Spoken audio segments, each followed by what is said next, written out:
Hello, this is Captain. This is going to be the announcement video for the Build Challenge Hotel. So let's go ahead and take a look at the rules.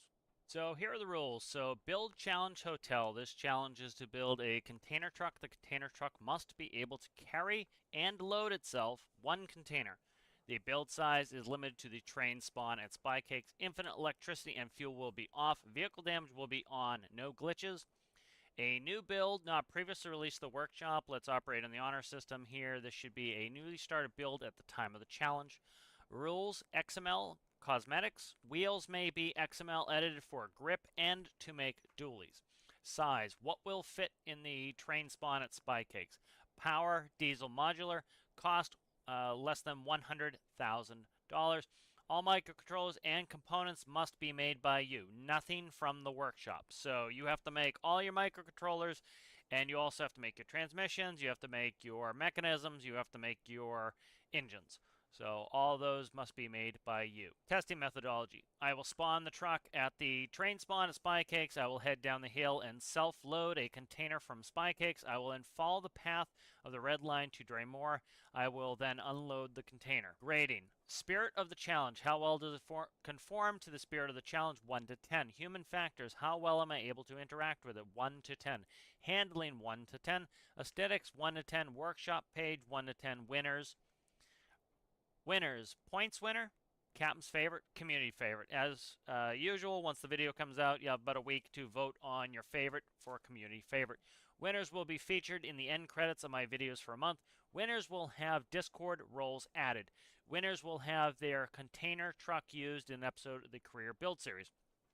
Rules will be open for discussion from the posting of this announcement till November 13th, 2023 at 000 Eastern, 0500 Zulu, so midnight my time of the morning of the 13th. Rules can be discussed here, and the due date is December 2nd at 0 Eastern, so essentially Saturday morning, December 2nd at midnight. So stroke of midnight on Friday, essentially, it will be done. Here is the route. So spawn at Spy Cakes, load the container, head up and follow the path, head to Draymore and unload.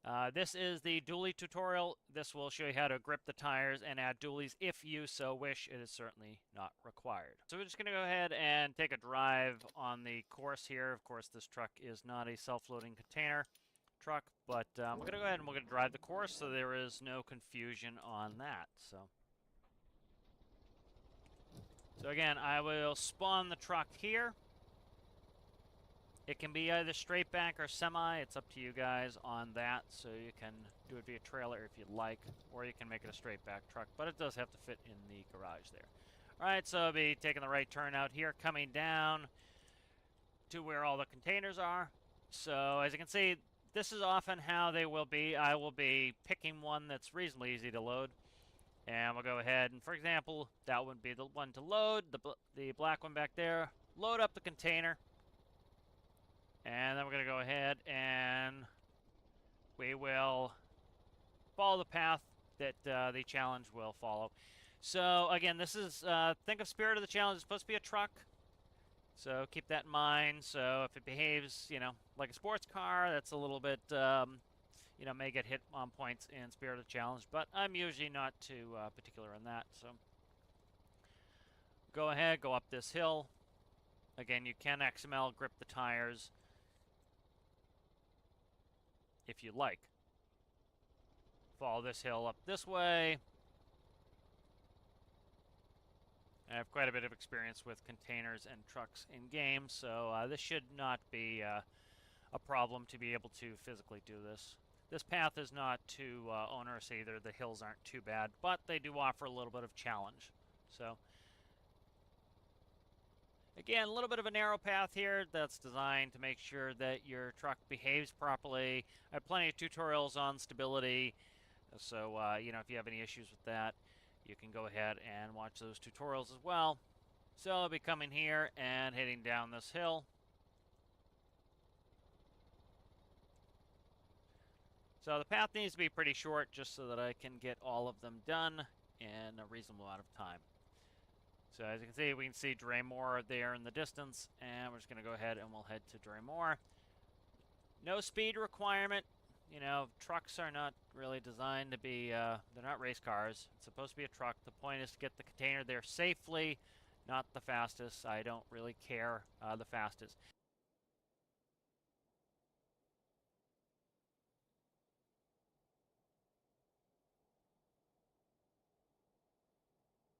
So we'll come here to drain more, stop, unload the container, and that will be the end of the challenge. I'm looking forward to seeing what everybody comes up for the challenge, and I hope you enjoy it. See you in the next one. Bye.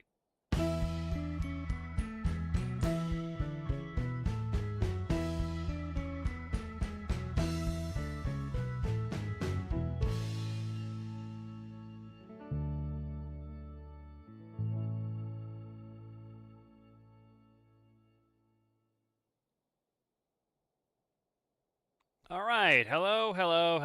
So new build challenge is out, as you can see there. So I'm gonna go ahead and I'm gonna liven up that video now. So that video is now gonna be live on the YouTube in case you need to watch that again. I'm also gonna open up the channels now so that you guys can go ahead and start looking at all the rules and all of that. Let me make this public there. Okay, so the video is now public. That should be good. Make sure the Discord's opened up now, and then you guys can get in there and start looking. Again, the rules will be open till 2. Oh my god, English. If I could speak English, we'd be in great shape. The rules will be open for discussion until essentially midnight Sunday night. That way, gives people time to ask questions, get any rules clarified, or if anything's going to change. It will be changed by then. Once the rules are locked, they are locked. I very rarely will open those back up again because it's not really fair to those who've been working on it. So if you do need clarification, you can get clarified at any time. But if you're trying to lobby for some rule changes, make sure you get that done by Sunday because once the rules are locked, I'm unlikely to change it. As always, though, if you guys need some time extension, let me know. That way, I did that in the last challenge, did some time extension. I don't mind doing it. If it's like one person, I usually won't do it. But if it's multiple people, that's when I tend to start to realize that, the timing probably wasn't, enough for everybody. So how's it going there, Aku? How's it going, O'Keefe, Jadrin, and Exorus? How are you guys? So that is going to be the challenge. Like I was saying before, I waited a little bit until it looks like we're not getting too many in the way of hotfixes now. We do have an update tomorrow, but I doubt that'll be any problem. So again, land-based challenge, going to be leaving from Spy Cakes here, heading over here, picking up the container, heading back all the way up this path here. This is the more reasonable path. I was almost considering making you guys drive up this hill, but we won't make it too difficult. Across here, wowza.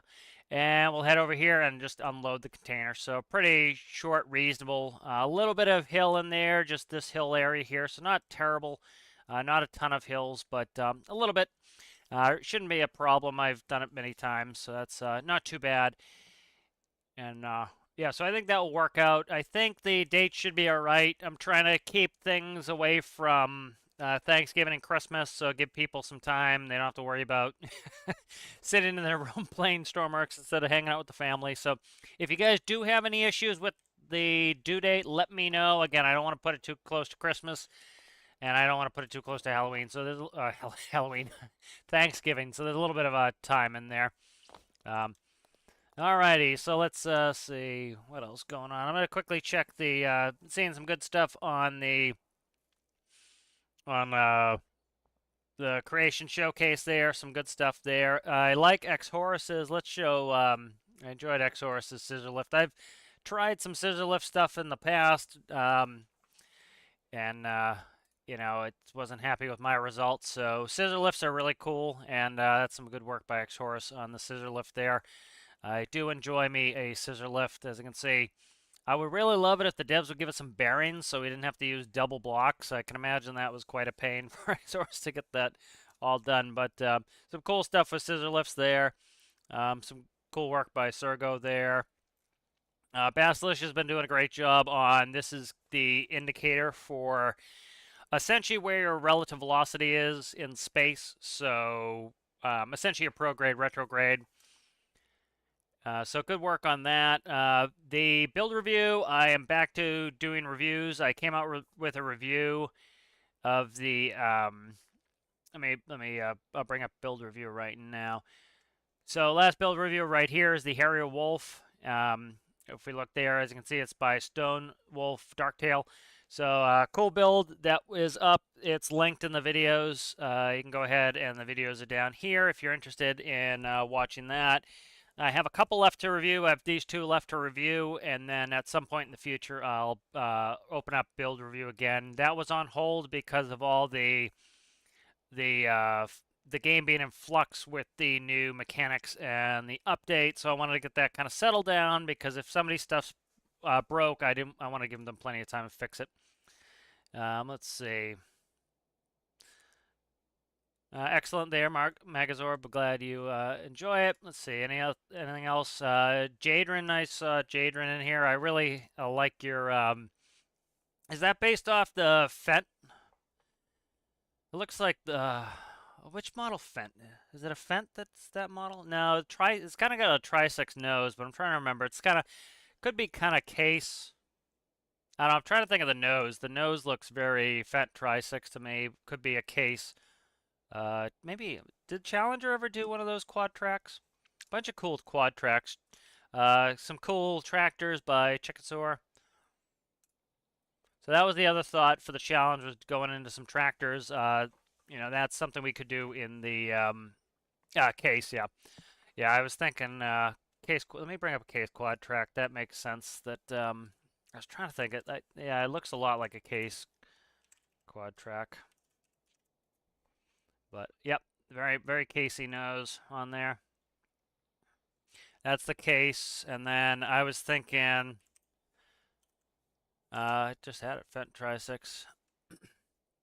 Yeah, definitely more case than Fent Tri-6. I might make a Tri-6 at some point. Just such a cool tractor.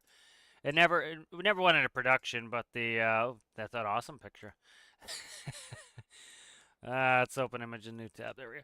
Yeah, the Fent Tri-6 was a super cool tractor. Maybe I'll make one of those at some point. So, one of the thoughts I had for the challenge was to do a tractor pull, but I was going to have to make a sled, and I was trying to get it out. And, looking at the calendar, we have Thanksgiving in a couple weeks in the U.S., and then, it's really not that far to, it's a month from there till Christmas. So, try to get the timings right. Again, if you have any issues with this, make sure you bring it up for the challenge so that I can, if you need extensions or anything else, let me know, please. Because we don't want people to not be able to participate. Oh, Fent 8x8? Yeah, that's neat. Yeah, I can imagine the quad tracks are pretty powerful. I like a lot of deer stuff. I wish I like let me see. Like the 9 series deers.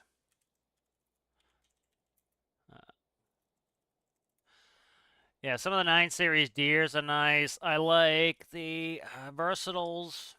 I've never driven any of these, but this is like my favorite 9 series deer. It's that one. Then they have the big articulated ones, the quad track on these. I don't think they're branded as quad tracks, but those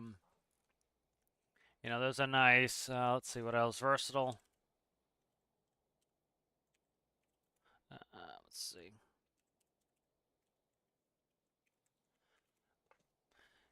Yeah, like a versatile articulated is neat.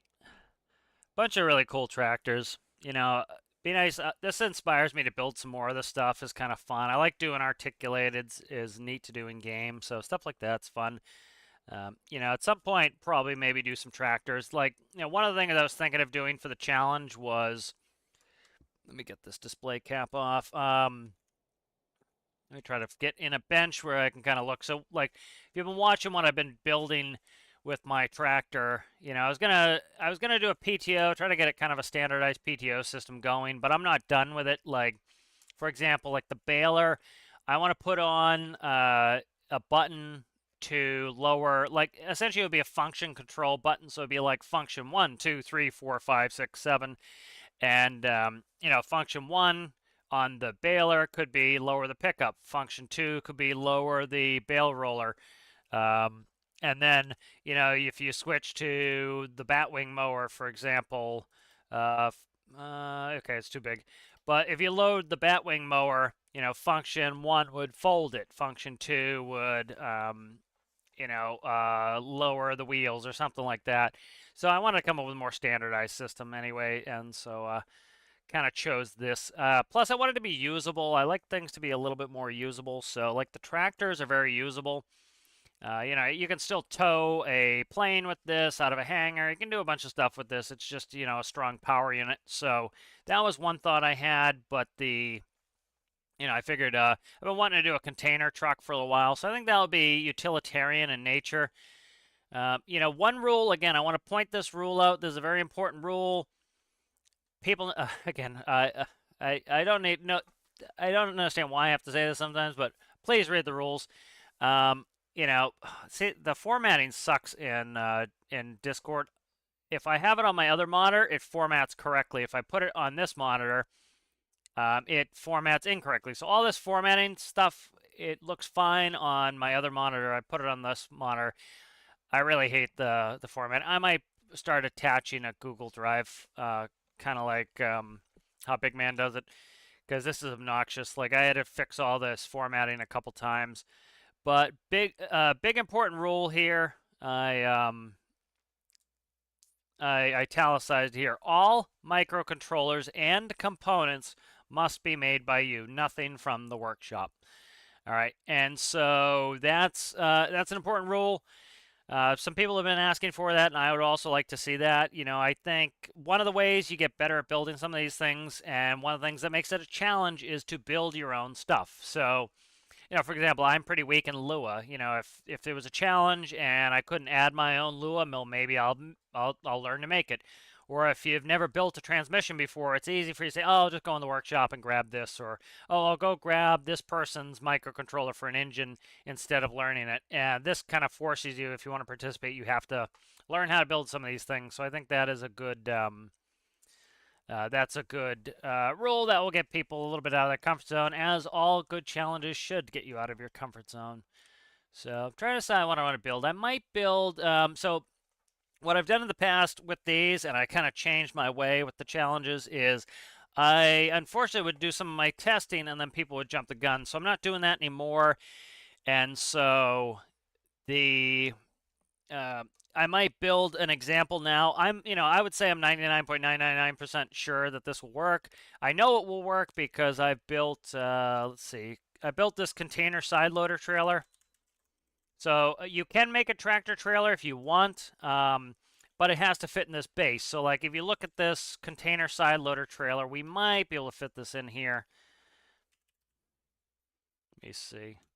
So I bet that would probably fit. So if you want to build a tractor trailer, you can. Again, but all components need to be new. So it's not like you can just build the trailer and then use a tractor you already have. You would have to build a new tractor too. But for example, like this will fit. This is my container loader here. Oh, what just happened there? So here's my, this container. This is my container loader here. It fits in the base. This could theoretically, work if this is what you wanted to build. Something like this. But so it could be tractor trailer. It can be straight back. So I certainly have used this before, and this has worked fine. And so I might I might just do a little test anyways. I know this is going to work, but I might build a new truck myself. Be kind of nice to start a new truck. Let me read some chat here. What kind of engine is that Fendt 8x8 having it? Yeah, the New Holland quad track, yeah.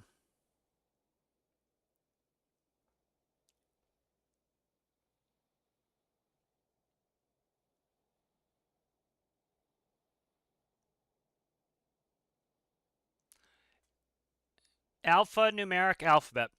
Alpha Bravo Charlie Delta Echo Fox Golf Hotel India Juliet Lima Mike November Oscar Papa Sierra Tango Uniform Victor X-ray, Yankee, Whiskey, Zulu. That is the alphanumeric alphabet. So hotel is the next letter in the alphanumeric alphabet. That's why it's called hotel. The previous one was called golf. Cab does not tilt. I didn't want to have to deal with it. It just, I very rarely tilt them. It's a cool feature, but it's it was something that I was curious what's going to happen with the new sub bodies and then microcontrollers. It's hard to hide microcontrollers. I have some stuff hidden in there, so I decided not to do cab tilt on this. But so you could do a tractor trailer if you wanted. Like I said, up to you. Again, as with all the challenges, taking some risks. I tend to, if you took some risks, even if they don't work out perfectly, I tend to like to see that just because you get a little bit of points on that. Or, not necessarily you get a little points on that, but you could theoretically become my favorite if you have something that is really like, breaks the mold and is innovative or really challenging. But keep it in mind, you start trying to build trailers, you need to build a truck and a trailer. Just keep that in mind for time. But like this is my loading system. I showed this in one of the videos. I might do a test today and build a new truck. Would be kind of nice. I'd like to build a smaller truck. Like this is a full semi, of course, and so it's this is a really powerful truck with what's this having it? 13-speed transmission. This has a 13 in it, and so I might build something alongside. I might do like an 8. Do like more like an F650, 750, 850 type of size truck. So like this is how my system works on this. Again, tractor trailer. It doesn't have to be tractor trailer. It can be whatever you want. So like.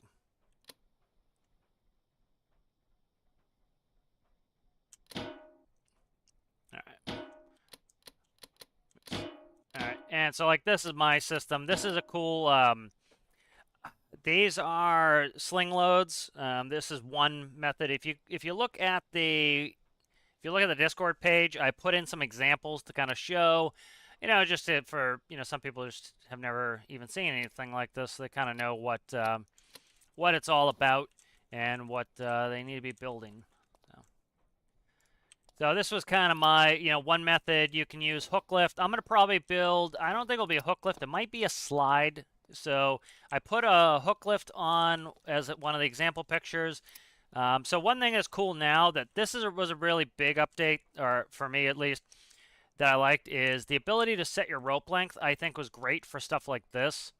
Now as you can see, I can set these to 4. Before, one rope would be super long, the other one would be not super long. So let's actually do this. Let's grab this one.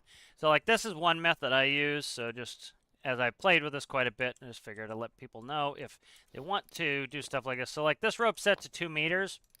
So the nice thing with the rope update was it allows you to now set them equidistant so that you don't have to worry about, one rope is now 3 times as long as the other rope. You can also double up these ropes. And a lot of people, I don't think, know about that. You can double up the ropes on one rope anchor. So I actually screwed up. This one here should be on the outside. So yeah, nope, that's inside. I was right. Okay, trying to remember my own system. This one has doubles for the back one, so I actually had it right. I haven't used this in a little while. So like I'll kind of show you how this system works. You don't have to build it with ropes like this. You can do it as connectors. I'll probably do a slide axle over here, or a slide table is I think more accurate. So like with this I need to slide the container toward the truck in order to get this to in order to get the other side connected. So I actually like manipulate it like that to get it to come closer. So,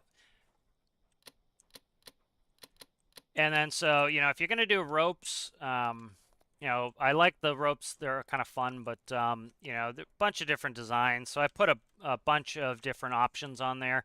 But as you can see, you can attach to the same rope anchor with 2 ropes, which is kind of a nice feature. And I'll grab one more rope for this.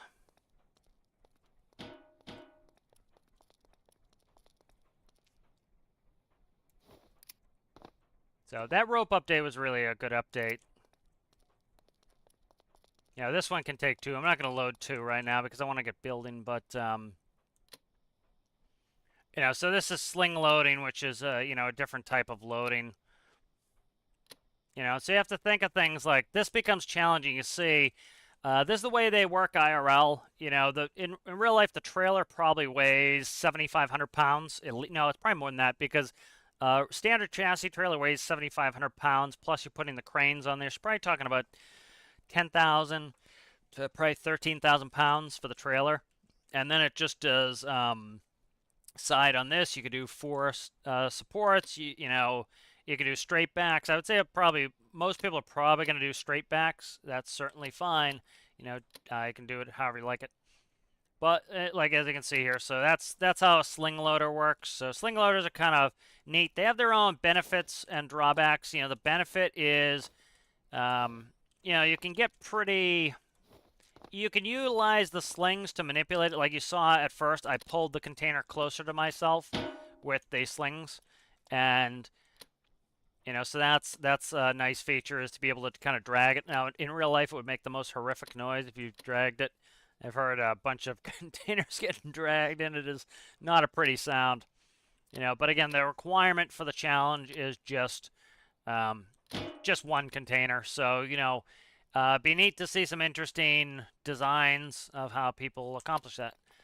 So like that there is, why are you not shutting off the connector? I don't know. I don't know why those aren't shutting off. Okay. And so that's kind of, this is my sling load system for that. And so this could theoretically take 2, so.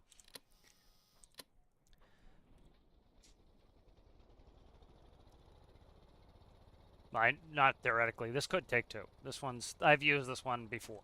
But, you know, it'd only be loaded to 1 for the challenge. So that is a sling load system. I'm going to probably do a sliding table. I'll bring up the picture of the sliding table. That hill there, again, that's part of the challenge, is make sure you are allowed to grip the tires up. I don't care how high you grip them up. It doesn't really matter. I think once you get past 2, I go up to 5 on my construction vehicles just because they have a low... My wheel's not turning? No, they're turning. Okay. It's funny, if I zoom out to this, it was perfectly in line. It looked like they weren't moving. But you know, I've tried super gripping the tires. It doesn't really help. You know, 2 to 5 is about really. You're not getting much more benefit out of that, so it really doesn't matter. Dually tutorials on there. Like this actually only has 6 drive wheels. You know, and this is fine. This is going up. These are gripped, I think, to 2s or something like that. They might be up to 5s at most, but, you know, that is allowed. The dually tutorial's on there, so you can go ahead and watch that tutorial if you need to. You don't have to put dualies on. It's up to you guys if you want to or not. Let's see. I smashed a 3-cylinder 3x3 in that quad truck. Oh, nice. Build Challenge Hotel. Go ahead and look at the Discord there, CG.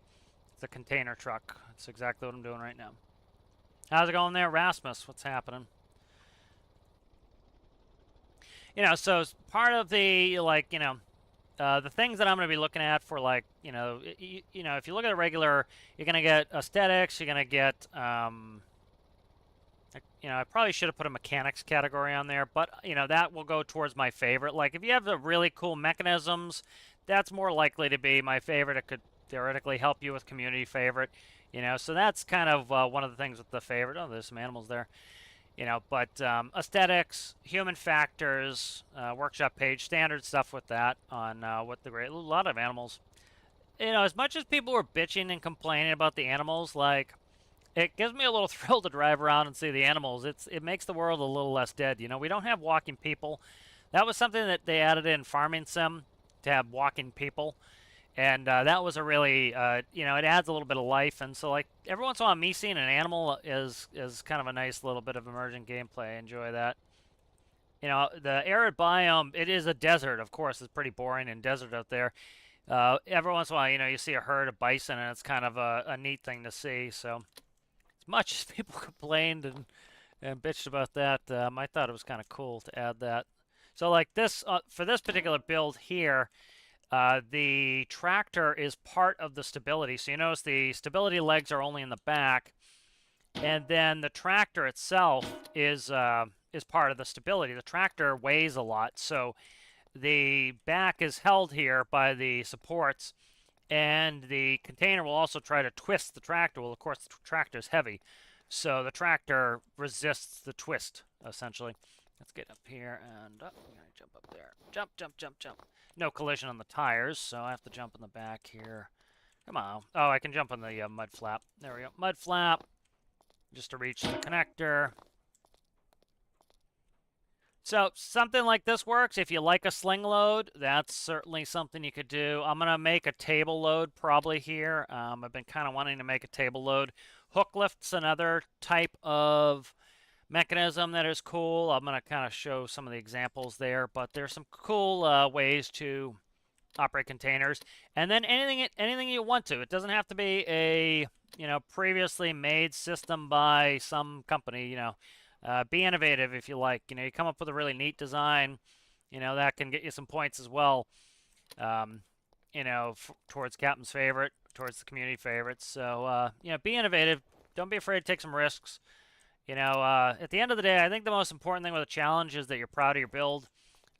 For me, I've participated in quite a few challenges recently. A couple big mans, JSI. Some of them I've won, some of them I haven't. And the most important thing to me is not winning. It's that I'm proud of my build and that I enjoyed the challenge. And that's all of those challenges, win or lose, win or not win, I have enjoyed. And I think that's is the thing that build something you're proud of, build it the way you want, even if it doesn't win. The fact that you enjoyed it is the main thing. All right, just checking some chat here. The stream lags every second. Okay. Yeah, I think it's a Google thing. Like, people say that, and I'll even bring it up on another monitor, and it's looking fine. Why am I still display capping? Okay, there we go. Shut that off. All right, so that is a sling loader. Let's bring up some. Now I need display cap back on. I'll bring up the examples that I had on here. So if we look at the examples, this is a table load. So it has a, this would essentially be like linear tracks, and then you have a table on there. This is how, some of the table tow trucks work. It tilts the table slides back. This one would probably winch the container on, and then it would suck the table back up and then lower. Here's another type of table. This is actually probably, I bet, cable load. Yeah, I bet this is a cable load system. I see it has some cylinders, and then it doesn't actually, this one may not slide back, I can't tell. This one might just tip and then have a way to pull it and connect it. Here are sling loaders. You have a straight back sling loader, and this is a tractor trailer sling loader. Those are both sling loaders. So those are kind of neat, the sling loaders. This is a hook lift. What you would have to use is you'd have to use something to connect to the connectors. So you'd have to have like a bar across it with some connectors on there, but that being a hook lift. So the hook would go back. It is a hook lift because, it actually has a loop on the container and you pull it, but you'd have to just modify it to that. But those are some examples of ways you could do it. And then anything you wish to do in between there.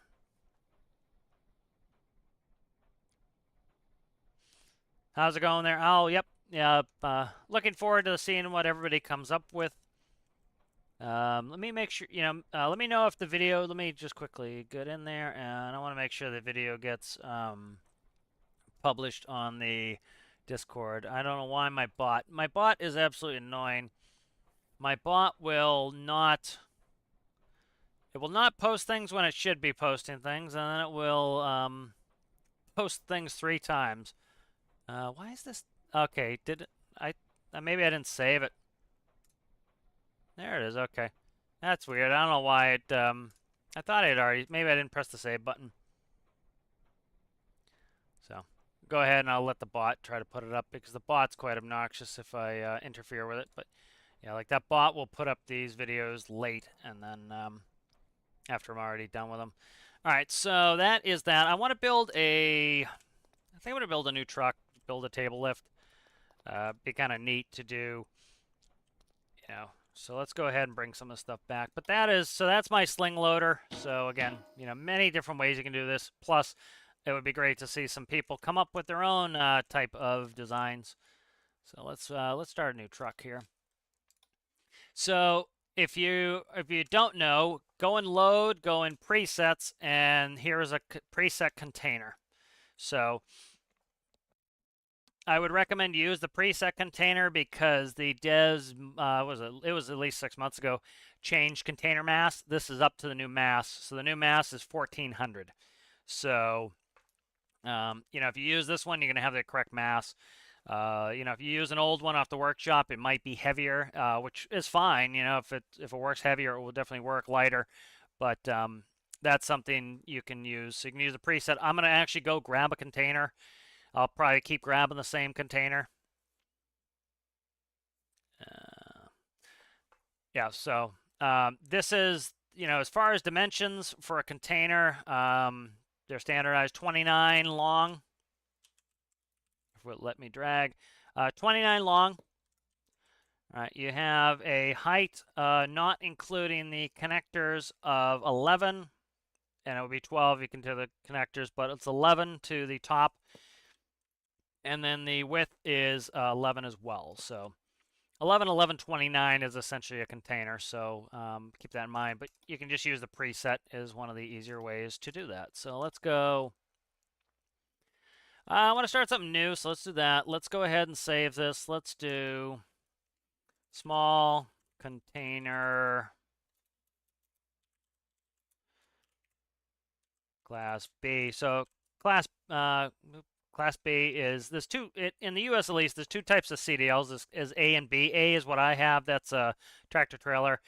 Tractor trailer, you can drive anything on a Class A license. Class B is a straight back, so think like a dump truck. That is a Class B. All right. So I kind of want to make this on the smaller side. I have a bunch of big trucks, so it'd be kind of nice to get a small one in. That's wrong one. There we go. All right, there we go. There's an 11 on there.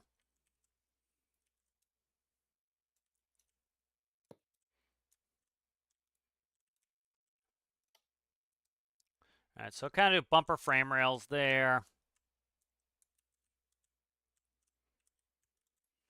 Yeah, it's going to be engine bay.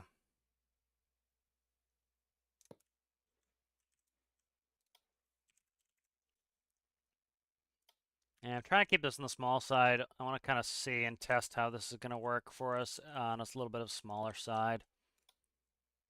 Because I have a bunch of big trucks again, so. And I think I might just do 5s right off the bat.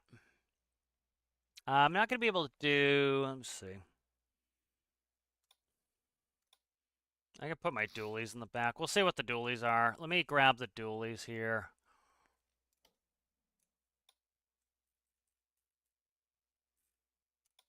I might do it a little bit different. Let's go 5s on that. I might play with it a little bit because I have the kind of the same design on a lot of my trucks. So I'm trying to make something a little bit different, a little bit smaller.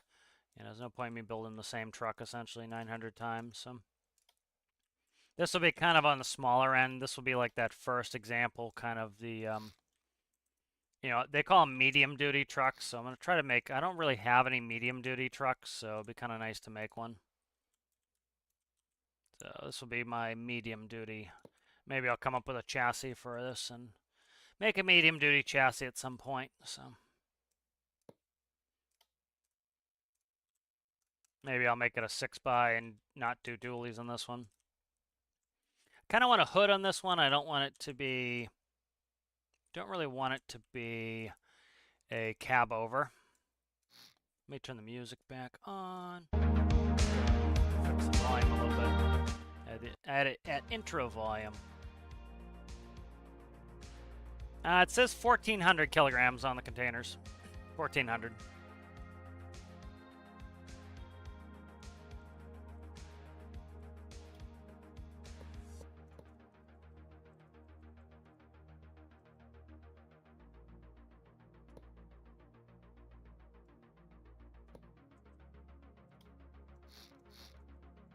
Alright, so fender wells in there. So like a medium duty, like they have medium duty max, they have international medium duty. This is kind of like a box truck you'd see. It would be that size of truck. So fender wells there, and then I might do single fenders, and then push it in one after that,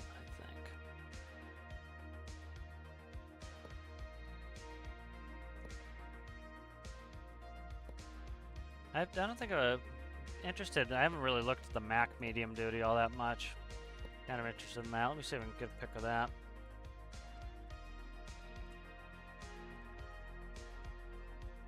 Because with one container, it really doesn't weigh all that. So like here's the Mac medium duty series of truck.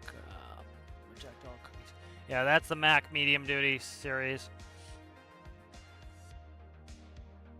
Yeah, you can see. So that's kind of the size, you know. It really, like, it looks, you know, looks like a big truck, but, you know, compared to, like, what I drive, it's not all that big. It's, like, this has 220 horsepower. Like, the trucks I usually drive are, like, 405s, 4.25s.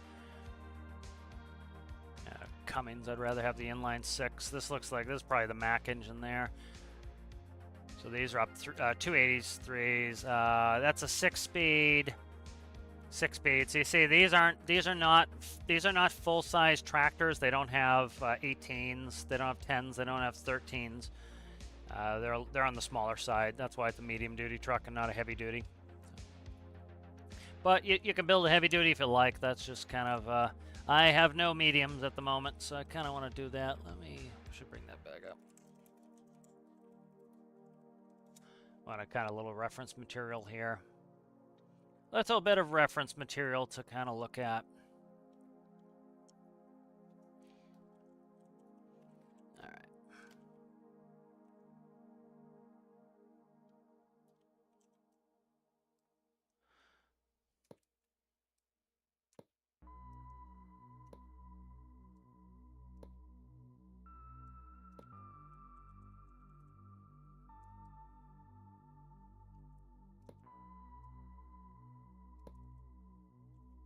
Just kind of spacing this sucker out so I know what I need space-wise.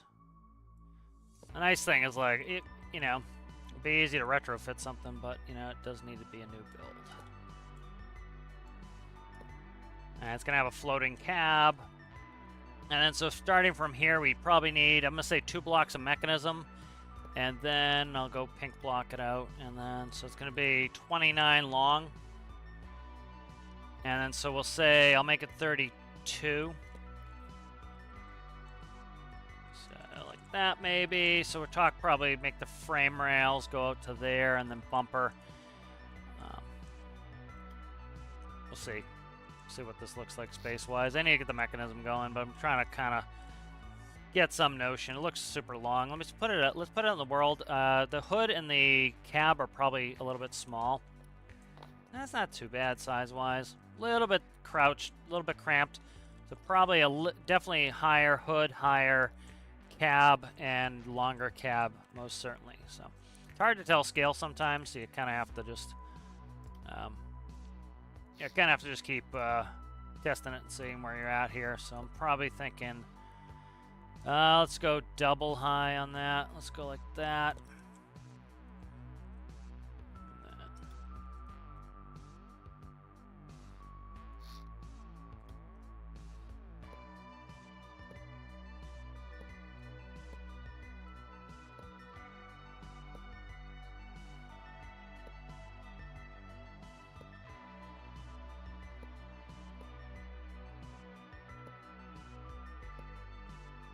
So thinking this probably scales a little bit better, but then I have to, I think we're good. I put 4 extra blocks in there, so let's kind of check that size and scale wise. Yeah, that looks a little bit better for me, scale wise. All right, so scaling, that's scaling up a little bit better. That looks better scale wise.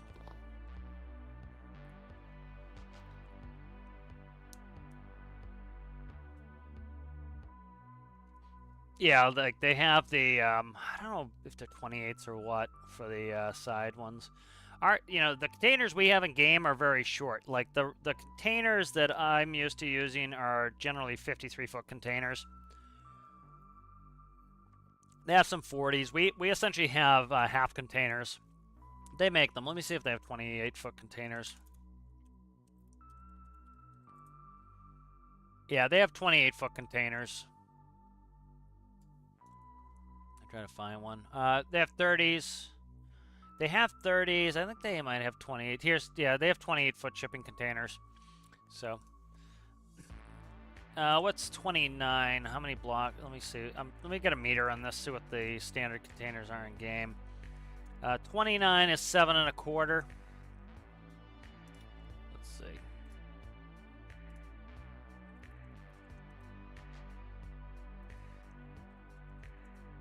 So yeah, they're about 23 foot long. The containers we have in game, so they're pretty short. And then this is a pretty, the containers are narrow at 11. All right. So how do I want to do wheels? I'm kind of thinking I might do a 6x. Let's try that. Let's try a 6x. See if I like that. So we will go. And then one thing, too, is you kind of have to... The cool thing with this is understand the mechanics of how to set up the pivot points and everything else is kind of a neat thing. So, like, we'll do a 6x on this, and I'll see how that runs for me. There's a 6x. I'll end up probably sliding those axles in. All right, and then I'll make a quick mechanism here. That overhang's pretty good. So it's good to have an overhang, and the reason is this. If you understand the geometry of it and the mechanics of it, if you had your wheels all the way back, essentially the longer this lever arm is here, the more likely the front's going to try to pick up off the ground. And so by shortening that, by pushing your axles back, it's going to make it harder. It's going to try to push the wheels in. You can also put your pivot point here to try to avoid that. So let's try these 5s here, and let's see. So this, height-wise, I like this. This is pretty good scale-wise, I think, for a single container hauler. Yeah, I'm kind of digging the scale is pretty good on this so far. Kind of want to get a quick mechanism going. There are some really cool mechanisms, so I'm trying to decide how I want to do it. Yeah, I want it to look good too, so. Let's go there, and let's grab a pivot. We'll do power pivots here.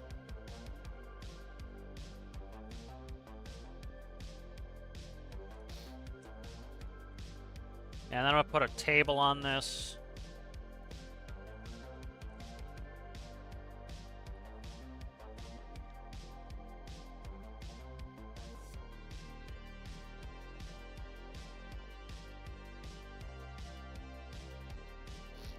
Let's go across and merge these. Let's grab a track.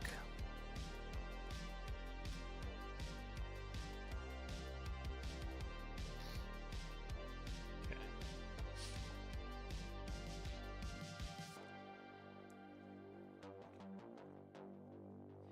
And so it'd be nice to see how people come up with mechanisms to make this work.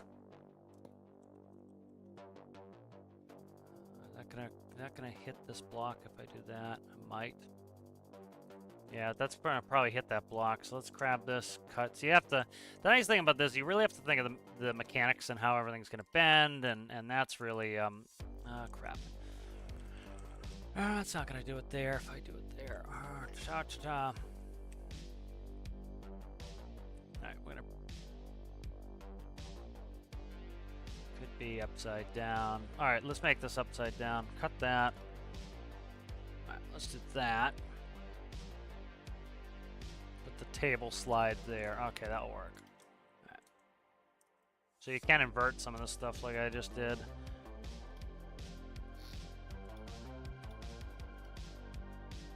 I'm also curious, with the new update. They also came out with the new way sub-bodies worked, and so that's going to be interesting to see how the new sub-bodies work. because that, you know, I'm curious if that will make things a little bit more responsive. And then a lot of these will have slide out rear bumpers because you need to be able to pivot. So let's do throttle. And then let's do some push buttons. Okay, and this will go there, there, and there. And let's check this mechanism out. So we'll go ahead and raise the mechanism, and then we will slide the table. So table slides. And so the reason why you have a sliding table like this is it makes it really low, so that your approach angle is your grade is very low. That makes it easier to get on. You don't need as much power, and it's less chance you'll tip over. Plus, this pushes into the ground, so it makes it less likely you're going to tip over. And then what you would do is you slide your table forward, and as you can see, that keeps it so that it never wants to tip the truck over, unless you push the wrong part way in the lever. And then it goes in like that. All right.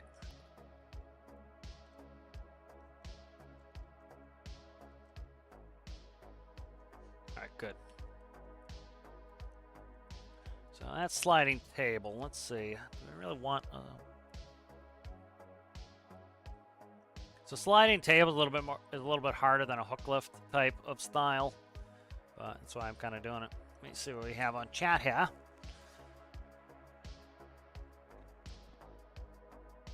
A container truck, Citrus.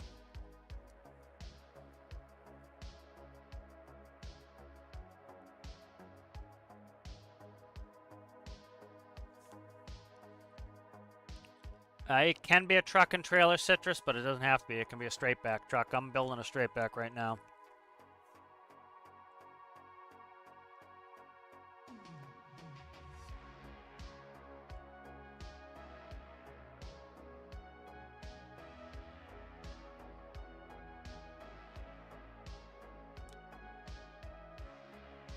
No real engine limitations. Just modular diesel.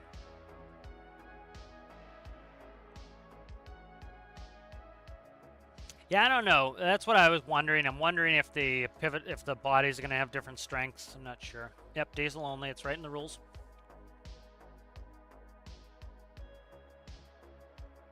Spirit of the Challenge is going to suffer if it does not look like a truck.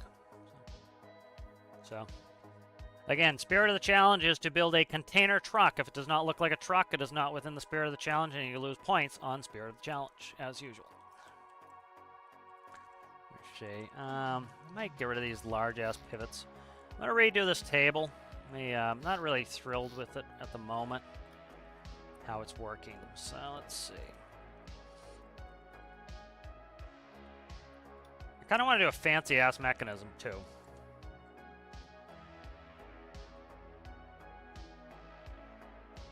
So I have an interesting design idea. Let's try something.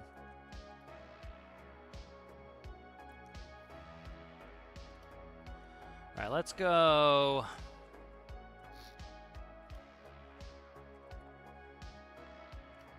Robotic pivots.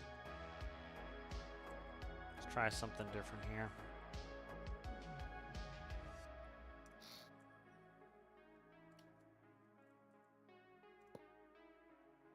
I want to do a little bit of a different design here. I'm trying to get a little bit fancy-dancy on this.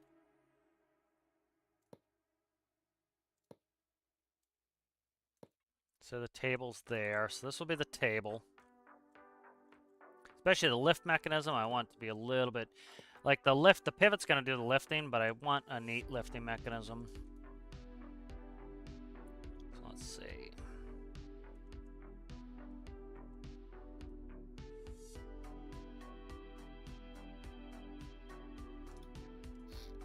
Let's see if I can power this or not.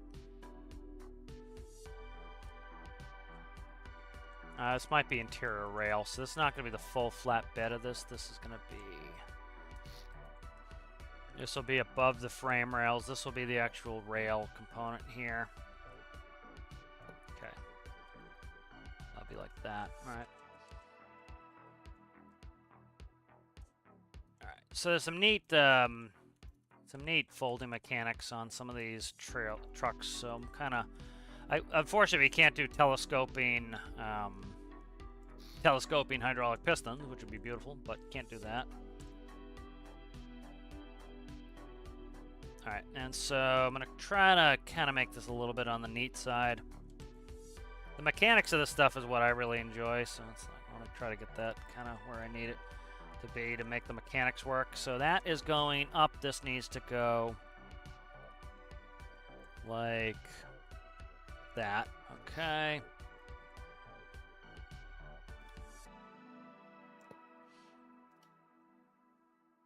And then we'll just put a crossbar there. That'll actually, that could probably be the connector. So let's go. So I've yet to make one of these mechanisms. I'll show you guys what it is when I get it going here. But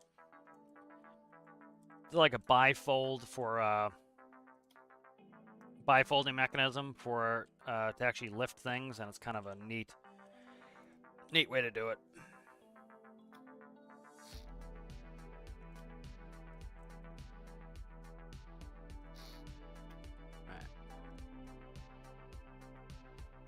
All right, so these are going to be bearings. All right, so those are bearings. I'm just going to quickly, I'm going to make all of these bearings, and then I want to see if it articulates properly, and then maybe I can add it so that it actually has some strength later. We'll see.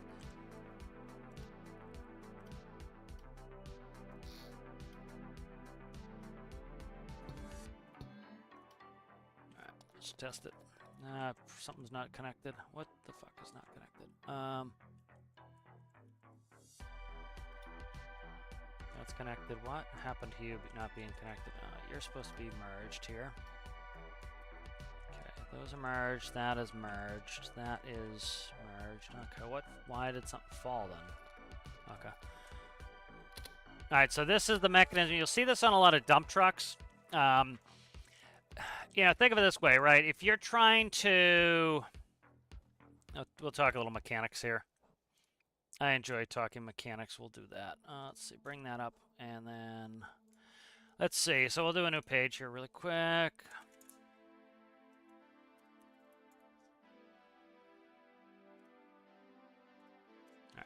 And so, to think mechanics here.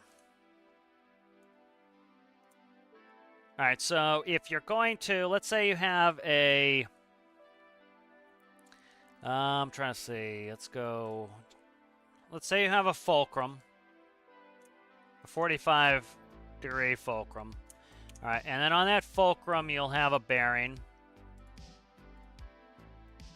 Alright, so there's your bearing on the fulcrum. Okay, and then you have, let's do the bearing on another layer. All right, and here's your bearing on the fulcrum right there. All right, and then what we want to do is let's go 120. So here is your, you know, essentially your flat plane right there. So there's your flat plane on the fulcrum.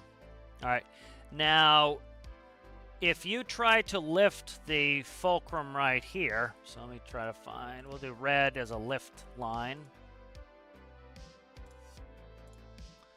All right, so if you try to lift right here, right, you're not going to be, it's, you're going to need a lot of power to lift close to the fulcrum. All right, so you're going to need a lot of power. That's why you tend to have a huge hydraulic if you're up here. It's going to be easier for you to lift it if it's over here. And it's going to be even easier to lift it over there if you have a longer overhang. So if you have some sort of long overhang, like for example, if you have an overhang over here, which I just screwed all that up. Okay, if you have a long overhang here, because of the mass of this, it acts like a seesaw. And yes, this does not weigh as much as over here, but that will help you to fulcrum it. And so the problem is, part of the problem with some of this lifting stuff, when you get into the mechanics of hydraulics and stuff like that, is let's say that the max height of this, let's go ahead and I will grab this. Okay, so let's say the angle of the fulcrum, let's say we turn our, we turn this, and it's now tipped, like what we're doing now. So we're tipping this, right? So one of the things you have to worry about with this type of stuff is if you put your hydraulic piston here, if you put your hydraulic piston, I'll eventually get it back to the way I want it. If you put your hydraulic piston here, you notice the height of this is pretty short, so you don't need a big hydraulic piston. If you put a hydraulic piston here, you'll notice this on a lot of dump trucks. They have telescoping hydraulic pistons, and so the telescoping hydraulic pistons allow you to put the piston all the way up here, which will help you with lifting. And so think of this, this is your lever arm. The reason why it's harder for you to lift here is this is how big your lever is. Okay, your lever is only this long and you're trying to lift all this mass. Now you have this long lever. This is a big long lever. It makes it easier. You're multiplying your force by having the long lever. The problem is this. If you try to move here, yes, you need more power here because you have a short lever, but it allows you to have a short lift mechanism. So you notice how short this, it's 3 dashes. If we put it here, we have the benefit of all this lever, all this leverage, but we have a 1, 2, 3, 6, 8, 9. So this one is 3 times the length of this one, so you need a really long piston. Let me see if I can find a, let's see, frameless dump body. Try to find a frameless dump body. So here are some, these are telescoping pistons here. No, don't go to YouTube, you pain in the balls. So here's a telescoping hydraulic piston, which I wish we had in the game. Frameless dump, I built one of these. You notice, so this is the telescoping piston. So these are hollow, and you have your main piston here. You then have this, which is smaller than the main tube, and then this one fits inside of this one, which fits inside of this one, and then Russian dolls all the way in. This one fits in there. And so you just fill this all with oil. And so if you fill this with oil, it will telescope and push the piston out. And so you can have a really tall piston. If you look at, let's see, let's try to find some dump trailers here. So we'll find some different mechanisms. So like this one here, if we look at it, you notice the pistons are way back here. That doesn't have a lot of leverage. The lever arm is only this long. And so these need to be really strong because they're tipping it. That's your lever. If you had a lever all the way up here, it would be easier to tip it here. Plus, this is is higher. It's helping you tip it. So this requires more powerful pistons to put them here. The benefit, though, is you notice they're short. They're only this long. If we had to fill this whole area, we'd need a very tall telescoping piston. If you had a big telescoping piston, you're going to need a lot of hydraulic fluid. You're going to need probably a stronger pump. I think you're probably going to have to increase the pressure on it. So they have some cool mechanisms to try to overcome that. If I can, here's one right here. So this is kind of what I'm building here is this mechanism. So you notice this mechanism here is this kind of the best of both worlds. This is, you can't really see, it's blurry, but this is your piston right here. You can have a very short piston because what's happening is this mechanism is, it's acting as though it's a very long lever or a very long piston, and it allows you to move your point of pivot, your lift point, further forward, which is giving you more leverage. So kind of neat some of the ways they get around this. Like here's one here. This is a better one. We can actually see what the hell's going on here. So like this one here, as you can see, this has a piston that's probably as big as the other two, right? The trailer I showed you before had 2 pistons. They were about the same size, a little bit longer. And there were 2 of them here, which means extra cost, extra hydraulic fluid, extra maintenance. And so with this, we have 1 hydraulic piston, and with this scissor design, it allows us to move the lift point further forward, which gives us more leverage, and it allows us to still have a very short hydraulic piston. instead of having to have a huge telescoping piston all the way to the front. So there's some really neat designs on how they get around some of this stuff, and that's what I'm kind of working on now. Like here is this is a big telescoping hydraulic piston here. As you can see, like, look how big this piston is. You know, and the whole reason this piston is so large is so that it gets more leverage. So, and then you need to have a pivot point here in order to have the telescoping piston be able to pivot. You're going to need a lot of hydraulic fluid. You need to fill this whole cylinder up with hydraulic fluid. So it's kind of neat, the different systems they have on these. Like here's another one of those scissor mechanisms. Again, short, tiny little short piston. And the way it works is simple as you have two bearings here. You have a frame. And then you have, this is just a hinge. And so the piston attaches to this, and the piston is pushing this. Well, this just moves alongside with it. And this is a good way to extend it and get you that extra leverage. So kind of neat, the mechanics on how some of this stuff works. Let's read some chat.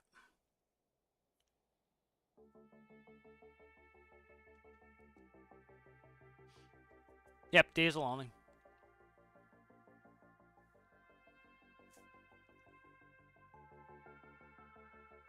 Ah, what are you cooking there, Owl? I just had a sausage sandwich. How's it going there, big man? Ah, that's good. Big man can start to take up the slack and answer some of these questions. That's good, big man. Good to see. It's always good to get the exams done. But yeah, so this mechanism here, as you can see, that's what I'm building. Is essentially it allows you to have a very short piston, and you can have your lifting point further forward. That's, yeah, so like you can see. And so I'm actually going to do it a different way. It's going to, the shorter the motion, the shorter the hydraulic piston you need. And in this case, pneumatic piston. So, like this system, watch the relative motion of this nub. Like you see, it barely moves. Like, and I don't mean up, down. I mean forward, back. How far forward and back does that move? It's probably like millimeters. And by putting it in that position, it means my hydraulic piston can be very short. All right, so that is a benefit. But the drawback is this. It has to be very, very strong. Because this has, like, look, this is your lever arm. Like, see how short the distance from here to there? That's how long of a lever you have. You have a very short lever. And because I have a short lever, I need a lot of power to be able to do it because I don't have that mechanical advantage. The long lever arm is giving me more torque than I'm putting in. I can input a small amount of power, and the long lever arm gives me leverage, which has a multiplication effect. It exacerbates my force. And so this is beneficial to have this nub move a very short distance. That allows me to have a short piston, but the drawback is it has to be a very strong piston. If I put the piston right here and the piston extends longer, that gives me, like, put it right here, that gives me more leverage. I can have a less powerful piston, but it has to move more. So these are all the things you kind of have to think about. I might try to do, I need a count out piston. Here, let me count this out and see what I can do. So I want to make this mechanism work the way I want it to. So let's see.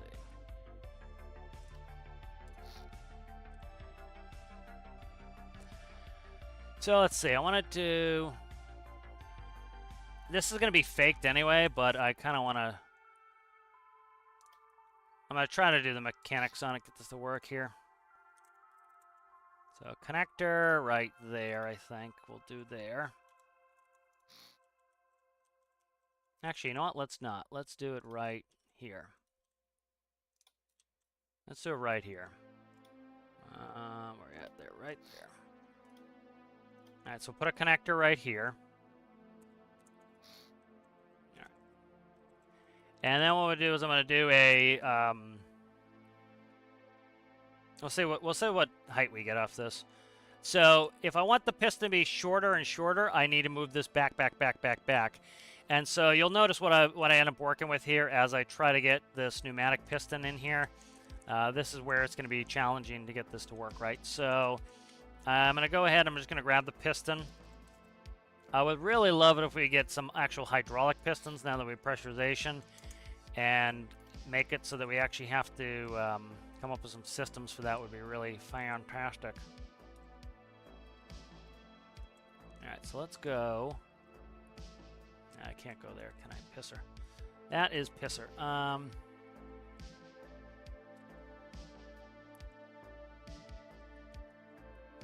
So let's actually put that there. Pivot, like so. Okay. Hook that to the frame rails. All right. And then I'm just going to delete this for now. We'll put a reg block there. All right. And then I want to add a connector. It's not going to work for me. Oh, shit. Okay. Let's go back the way I had it there for a second. I know where I need to put it now because it's, okay. Right here is good. So I want this fully compressed when when it's down. So fully compressed is going to be, let's see. It's going to be 1, 2. So that'll be, that'll be 1 block back, 2 block back. That might work right there. Let's try that. Might need 1 more back. We'll see in a second here.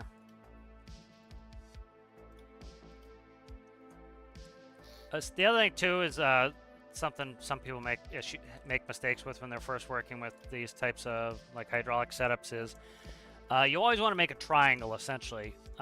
If you try to make it straight, what you're doing is just trying to break the parts. The triangle gives you the ability to actually turn it. So, go back to the diagram really quick here. So, like, if you're going to be doing your hydraulics, let's say I want to hydraulically lift this arm, okay?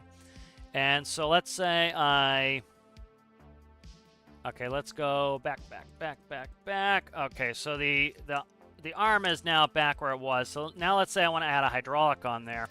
All right. So I'm going to add a hydraulic cylinder on there, and right there, circle. I don't want ellipse, I want a square. Okay, so here's my hydraulic cylinder pisser. Let's go there. Let's go 5. All right, so here's my hydraulic cylinder. Okay, and so there's my hydraulic cylinder right there. Let's bring up display cap. There we go. All right, so here's my hydraulic cylinder. All right, if I put my hydraulic cylinder like this, right? Let's do.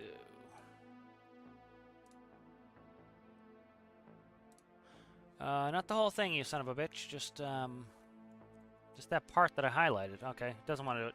So let's say I have my hydraulic cylinder here, right? You'll see some people make this mistake. So let's say we attach this directly to the ground, like so.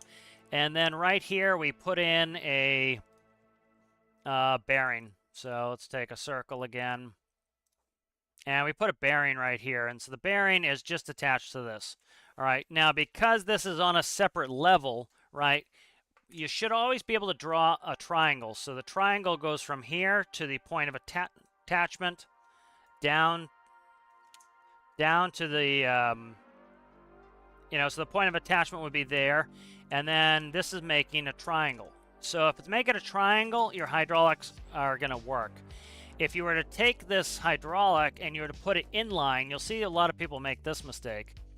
They take it like so, and they put it right in line like this. And then they try to get this to lift their thing up here. And so that's never going to work, because what it's going to do is it's just going to try to push this and break this bearing. You need to make a triangle. So it needs to be offset. It needs to be at a different height to make that triangle. So hopefully that makes some sense. I can show you a little bit better. All right, so you notice the pivot is below. That is going to allow it to mechanically work. Now, in-game, this piston's actually not going to do it. It's actually not going to be powered. It's just going to be following along. So let's grab this, if I can ever grab it. There we go. So why won't this let me select it? There we go. Max power to 0, spawn, those should grab. All right, so now the piston is grabbed, as you can see.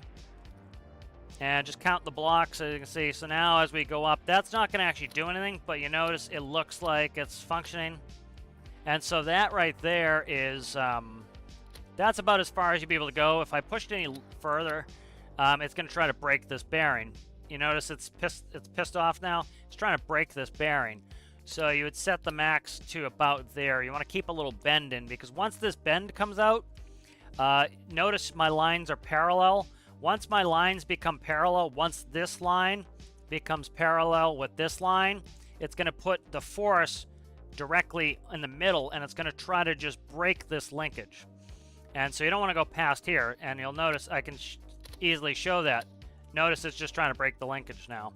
It's trying to rip this linkage out of there, because once it goes parallel, you notice the force moves. So this is now, this one here is parallel with this one.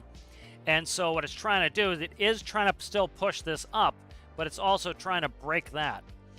And so you don't want to make them parallel like that. So this is our max. 0.2 would be our max there. You know, so not that we have to worry about it too much in game. Literally the only thing turning it in game are these two pivots there that will require an immense amount of force. But, you know, the mechanism looks correct. The mechanism looks like it would work. You know, to make this even shorter, I could connect it on the bottom section, but then this would have to be hard connected. So that allows my piston to be a little bit on the smaller side there. And it gives me the advantage of torque.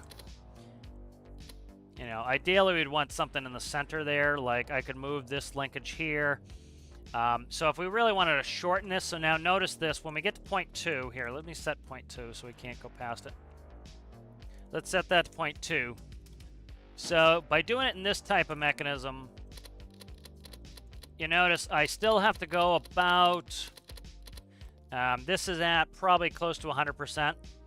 Yeah, so 0.25 would be the piston rod position at max. So you notice we're pretty close to max position on the piston.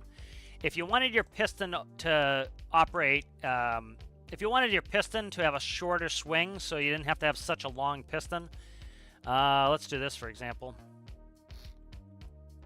So what you could do is this. And remember I said if your lever arm is shorter, you need to make it your piston system much stronger. So I'll demonstrate that in a second here. Let's go delete, stick there. Let's go ahead and grab a connector. Stick it right here. So if you really wanted a very short piston, which some applications you do, again, it has to be short, but it can be short, but it has to be very strong if you were to do one like this. And we'll go ahead and we'll just do, let's go on, give me this. All right, we'll make these bearings as well. So to make them bearings, you just take your max power, bring it to 0. And now instead, what we're gonna do is we're gonna grab suspension pieces, which this is sometimes how I fake hydraulics. So it looks like hydraulics. Shut their max power down to 0. Put connectors on them. And so remember, like I said, if you do it short like this, you really need a lot of power. And so, let's see, that's going to go in 1. That should work. All right. So now this should have a very short swing. And that's, you know, that's a benefit at times. If you want a shorter swing, you could do this, but you're going to need more power because you have less leverage. Let's see, it's not going to like doing that because of the height difference. I need to bring them down even more. All right, so I would have to bring these down even more. So let's do this. So like, for example, you could do this if you wanted to shorten them up.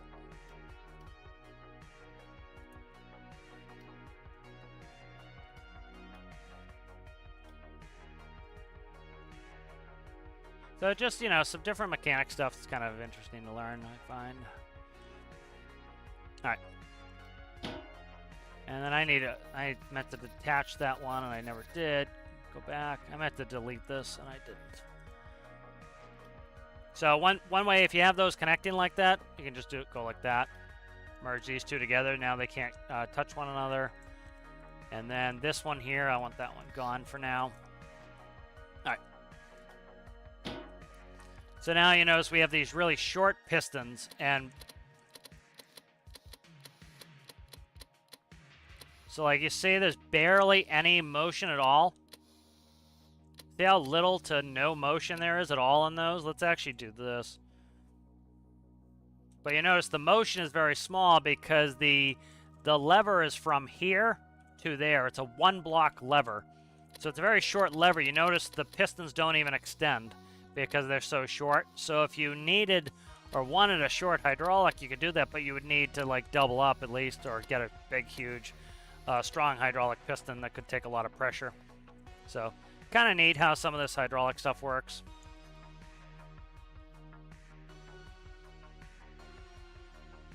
So I might actually, I'm going to flip this mechanism around a little bit.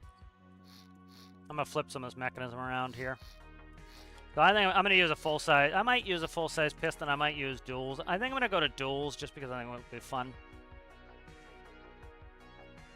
Let's see, how do I do this?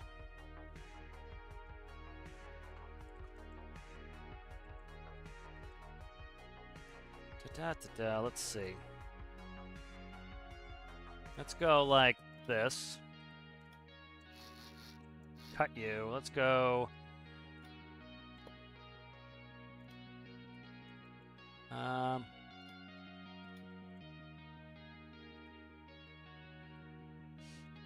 to think how I want to do this.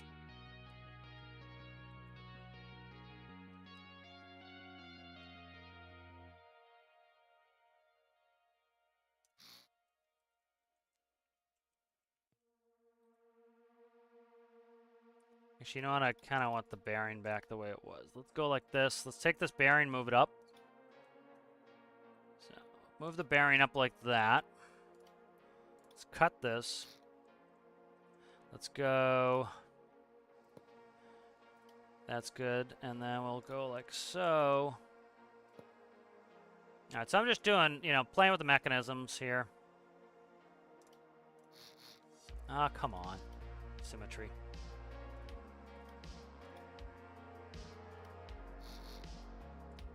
Check chat in a second. I'm kind of just figuring out these mechanisms, how I want them. Okay. There we go. All right, so now this gives me a gap in the middle. And so what we can do is we can go ahead and we'll delete these connectors, symmetry back on. All right, and then this here will be blocked there. And then let's go ahead and we will cut, let's see, right there maybe. Connector. All right, and then what we'll do is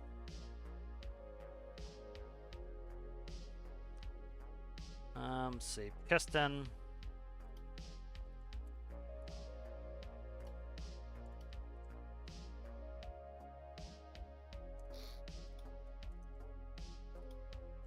Like so. All right, and then if that's up against it right there, that will be on there. So let's try there. Okay, and then we'll put this right in the center of the axles. It's gonna screw up my drive shaft. Pisser, that's pisser. That's gonna screw up my drive shaft.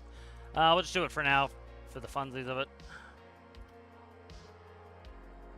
That screws up my drive shafts, so I have to watch that. Have to watch that for my drive shafts, so. Alright. Well, we'll play with this, see how this mechanism looks with this alignment. There we go. Check all the bearings, make sure I didn't screw a bearing up as I was doing this. Okay. Alright, so now that grabs, so this is just a different design here. That's going to hit here, so I have to fix that anyway, but, You know, so that's a different design. You notice the piston does not have to move as much. Like, the piston can move all of, like, 2 blocks and lift it instead of moving 4 blocks. That's just kind of showing the mechanical differences, how you can make this. You know, you can shorten out your pistons by doing it this type of way. The other thing you do is you can do kind of, I forget what it's called. Maybe Big Man knows. It's kind of like an L bracket to turn the motion of it. I'm trying to think of the best way to put it. So essentially, like, we would do this. So this is going to help me turn it so that I can get it angled the way I want it. So what we would do here is we would do... let's do something like this. So this is some more cool mechanic stuff. Is go like this. We'll take a connector.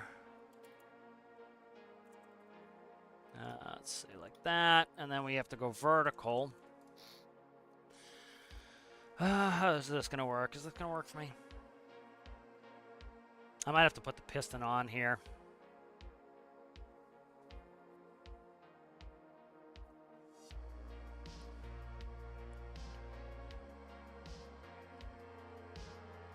I think best way to do this here. I need to think of where my drive shafts are going so I don't cut into my drive shafts. So I need to, you know, get these off center again. Let's go like this here.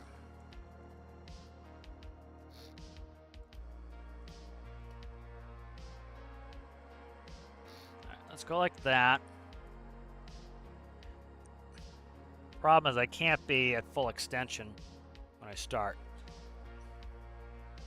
This is obnoxious because I can't be at full extension when I start this, so...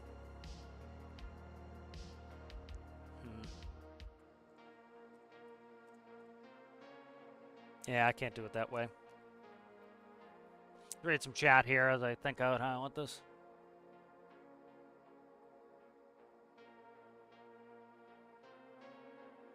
Yeah, I gotta get your truck done so you can go overseas, yeah. Oh, nice. Pasta and pestos. Yeah, I flipped it over quickly.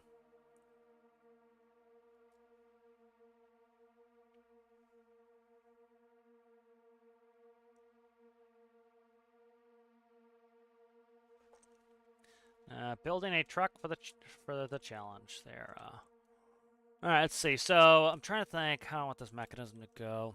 I might just put it in the front because I have to worry about the drive shaft.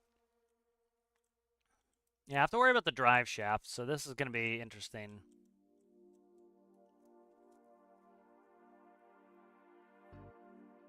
So let's rip this up. I like this mechanism, but I have to worry about the drive shaft. Drive shaft has to go down there. The problem is I can't set my piston where I want it.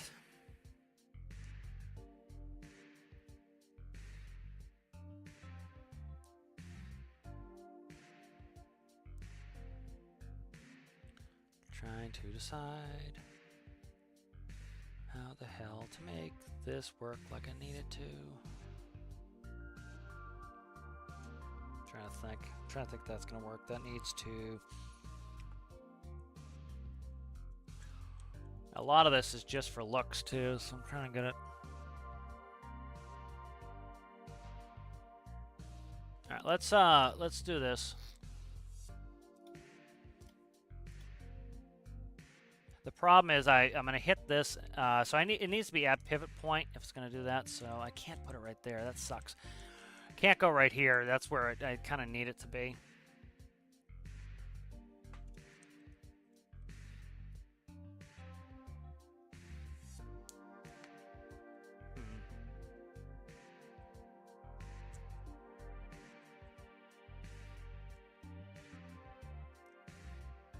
If I put it one under, that will fit. Okay. Let's try something.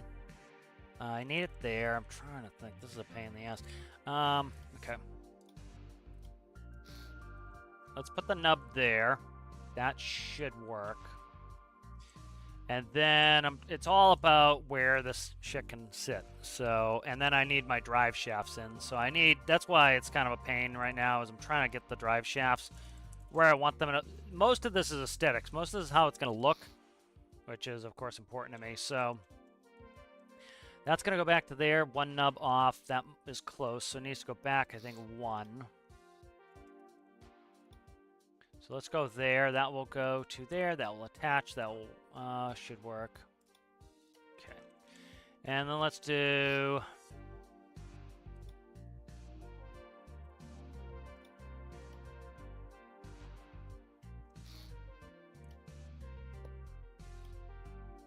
Okay, that's merged up there. All right, good. That will attach. That will come back, and that should grab fine. Let's go ahead and go... Drag that to nothing. All right, let's try this, see how this mechanism works. Ah, pisser, it didn't grab. Why didn't it want to grab? There we go. Okay. Needs to grab on spawn, too, so... So this is another type of mechanism here, is...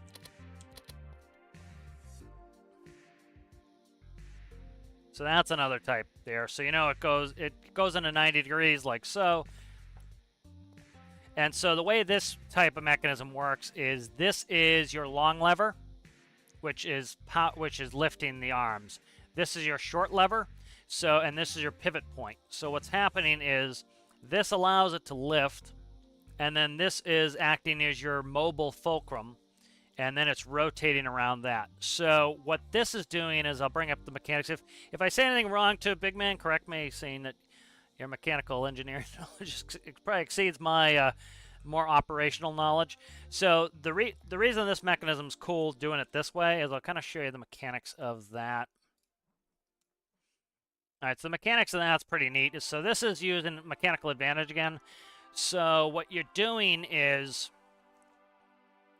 let me see the best way to draw this. Let's go 20. Let's go solid line, flat. Let's go black line. Okay, so depending upon where your fulcrum is, let's go bigger line on that. I meant to do 20. Okay, so here's your line, right? And then we're going to put in our fulcrum, our pivot point, which we're just going to represent as a circle. And we'll make it a new layer so I can move it. All right, so here is your fulcrum right there. So this is your pivot point. Now, what I'm currently doing with this type of mechanism is by putting the fulcrum here, if I move this, Big Man, if you'd like, it can help us with the math. You know, so if we look at, let's find a circle, let's go dots, let's go red, let's go 10. So we should be able to go from the center of the fulcrum. Let's see, what's the distance here? So I'm trying to get the distance right. So the center of the fulcrum to the bottom there. And if we move that, and we put it right here, so center of the fulcrum to the bottom of where we're sliding. So we're pushing on this bottom here. You'll notice that let me grab the eraser. Let's go 50. All right, so if you notice, this arc is the arc in which the bottom can rotate. So the arc here in the bottom can rotate like that. I don't know why. I didn't put another layer on. Right.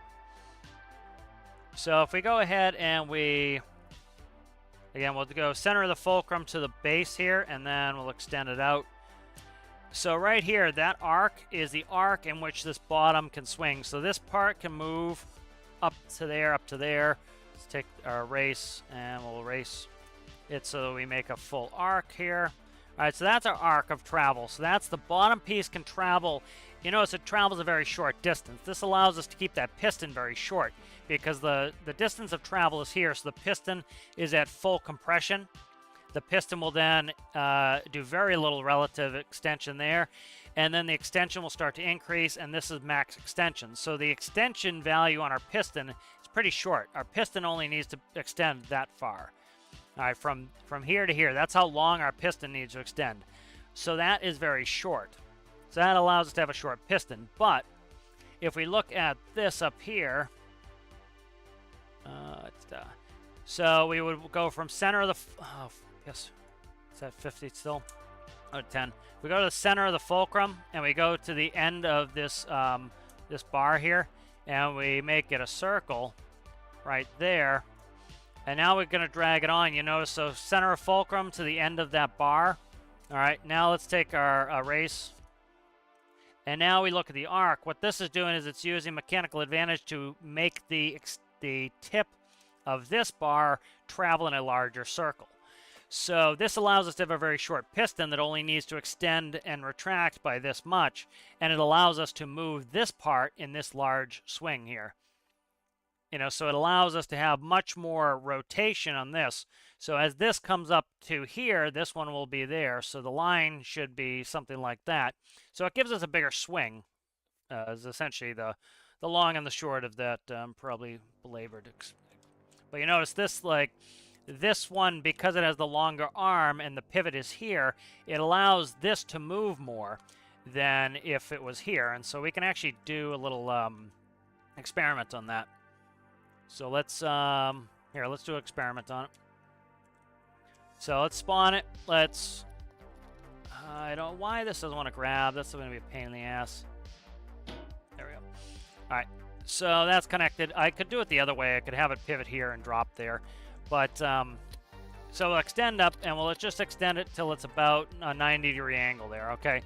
So you notice how high this is, all right? Now what we can do is we come in here, and we'll grab these, and we will cut them, and we will decrease the size. So like that. We'll put them right there.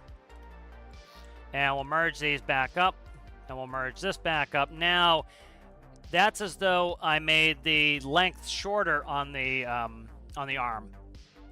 So now if we extend this, which I'm going to have to deal with this piston, this connector until I get it fixed. So now notice when we go to 90, it's shorter. This is not as high as it was. Before it was up here, now it's down here because this arm is shorter, all right? So we're not getting as much length on there. So now let's do the opposite. Let's cut this, and this is where it was before right there, and so let's extend it even more. So let's merge that, put it there. Let's go ahead and grab the yellow. Let's stick it there. And we'll merge that. Now this is longer, and so that should raise it for us. And the piston has never changed length. This is how you can get a larger swing with a small piston. So now we're going to go to 90 degrees again. I am currently hitting the limit of something. Doesn't want to bend anymore. Oh, this.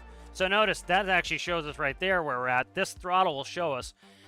Before we hit 90, right? Before we hit 20. So when it was in this position here, 20 was max height, was 90. This here required less. Now I need to actually go to the throttle, and I'm just going to unbind the throttle there to 1. Now you notice that when we go to the 90-degree point, this should be the armature should be sitting up much higher. So notice how they're higher. So this is how you do that mechanical advantage. If you want more tilt, you don't need to go out and buy a bigger hydraulic piston.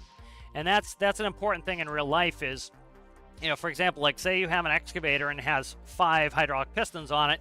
If you could make all 5 hydraulic pistons the same, that saves you a lot of money because you buy 1 hydraulic piston and you have a bunch of spares. So you have 2 spare hydraulic pistons. If any of the 5 break, you just throw one on and you're good to go. If you had 5 different hydraulic pistons, well, now you have to have 5 spares, and so you need to store 5 spare hydraulic pistons, and that costs you a lot of money. So you can kind of see this is, you can kind of see how where your pivot points are. This has not changed. The length of stroke on this piston has not changed. Like right there, 0.06. You notice we don't have much extension on that. And we're able to lift our arms even higher. If we pushed it out more this way, even higher. If we pushed it back, even less. So that's kind of the mechanical advantage of that. Now, you're going to need a lot of strength because this has a short lever arm between the pivot, the fulcrum, and the connection point there. And this has a very long one. So you're going to need likely more. You're going to need more power in your piston. Now, why have this section here? This section here allows us to, it works kind of like a scissor motion. If we didn't have that, what would have to happen is we put our pivot here, and this would have to go down to lift that up. So we need a long arm there, and we need a really short arm, and we'd hit the ground. So this allows this to be very compact. So I just find it neat how these work. So I hope you guys kind of find it interesting. I might just do a sliding frame on this. I haven't decided yet. All right, so that's kind of my mechanism. I like the mechanism. Hope you guys enjoy the mechanism, but that's kind of neat. That's why I like these mechanical builds. You can kind of get into some of these mechanisms. They're cool.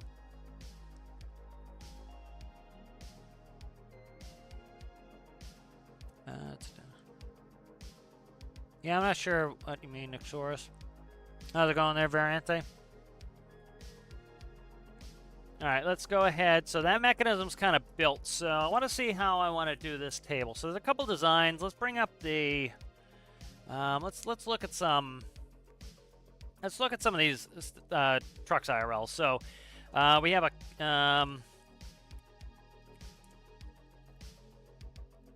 All right, so this is one. This is a dumpster truck. These are interesting. This is okay. There's actually a bunch of good ones here. So. There's a roll-off dumpster truck. Let's open this up. A Volvo. I know Citrus would love that.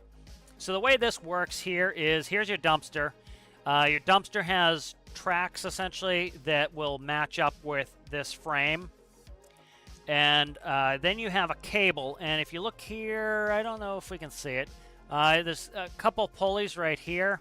And often what they'll do is they'll actually have a hydraulic ram. And that will push and that will pull the cables. Or you could have winches. And so what this does is this just tilts the table and it drags the container on it. So that's one method I could use. You'll notice that's another one of those right there. Here's the same type of thing. It uses cables to let it down.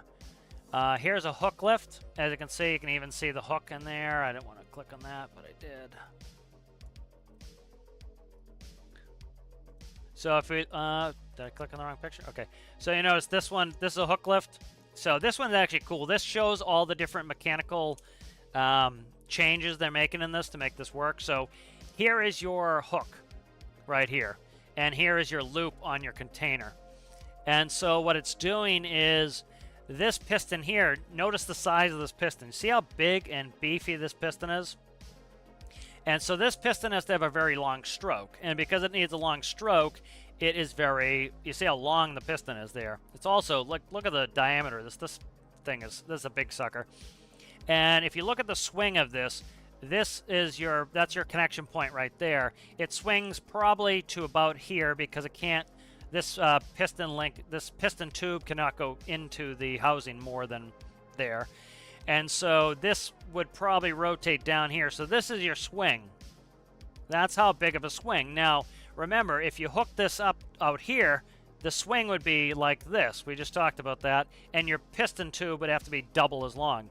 And so by putting it here, this is how big your lever is. So your lever is very short. It's from the bearing here to here. And because the lever is short, this piston has to be very thick and strong and be very high pressure to be able to push that.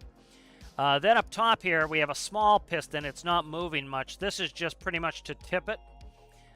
This is doing all the main work down there. But that's another neat design for have hook lifts. Here is a picture of one of the roll-offs. You notice here is the cable. So that's the cable that actually pulls it up. Notice how long these hydraulic pistons are. It's using no mechanical advantage as far as rotating levers to try to get the piston shorter. So you see we have absolutely a super long pistons because it is connected way up here to give it lots of leverage, but they're not using any other levers as a mechanical advantage, so the pistons need to be very long. Let's see. Here's a bigger hook lift again. You see this has dual cylinders. Let's open the picture. This has dual cylinders, and because, again, the lever is pretty short comparatively, it needs big, beefy pistons, and they have to move in a pretty long swing because it's not using any mechanical advantage to get it, to rotate it. Mostly seeing cable. I did type in dumpster, so let's see. Moving table. table tow truck. All right, so here are moving table tow trucks. Like here's one. So this is another type of design I could go with if I can find the pick. There, that's a fucking awful pick. Let's go. Trying to find. Okay, so like here's a good one here. Here's a good picture of it. So this one here, the whole table moves. So you notice this here is a linear track essentially. This part here is greased. It goes into the sleeve, and it I don't know if it's chain drive or it's probably a hydraulic piston in there, and so that moves the piston in the tube, and then this slides the whole table off, and that's so it can get very low. And because this has a low ramp angle, you notice your angle is pretty low. That makes it so your car doesn't scrape the bumper when it comes on. That's why these tow trucks tend to use this. If we look at the, I'll try to find it.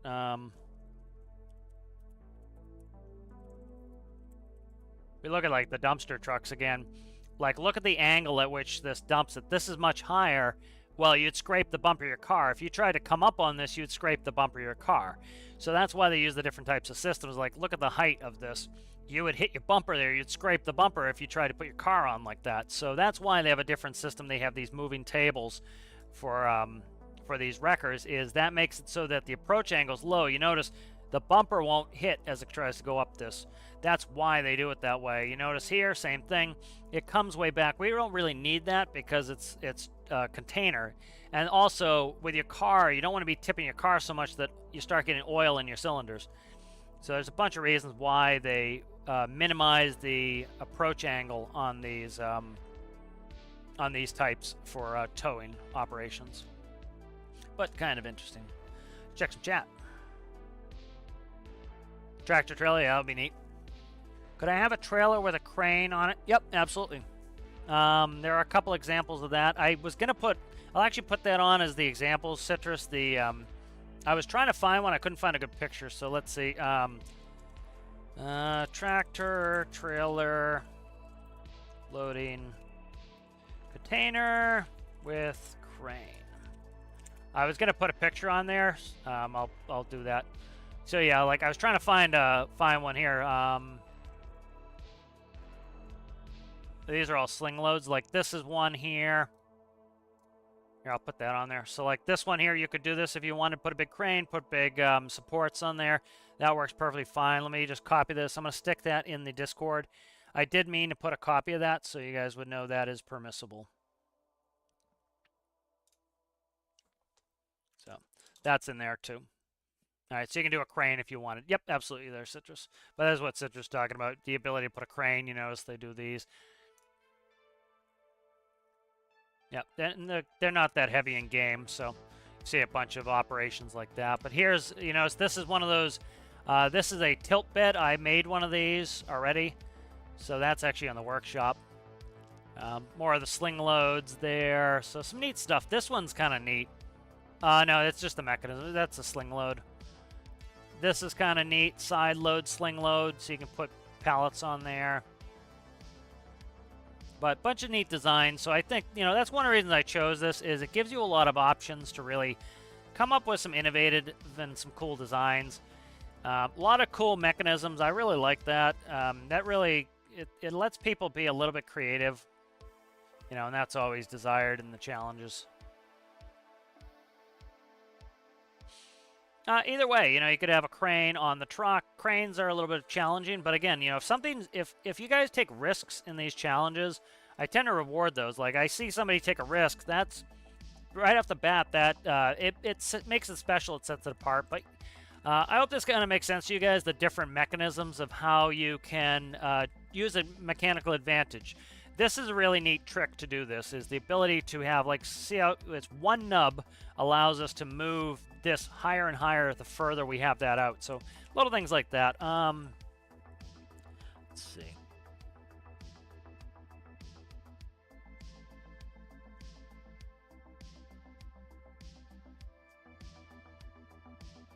I'm going to try to flip this around is the problem.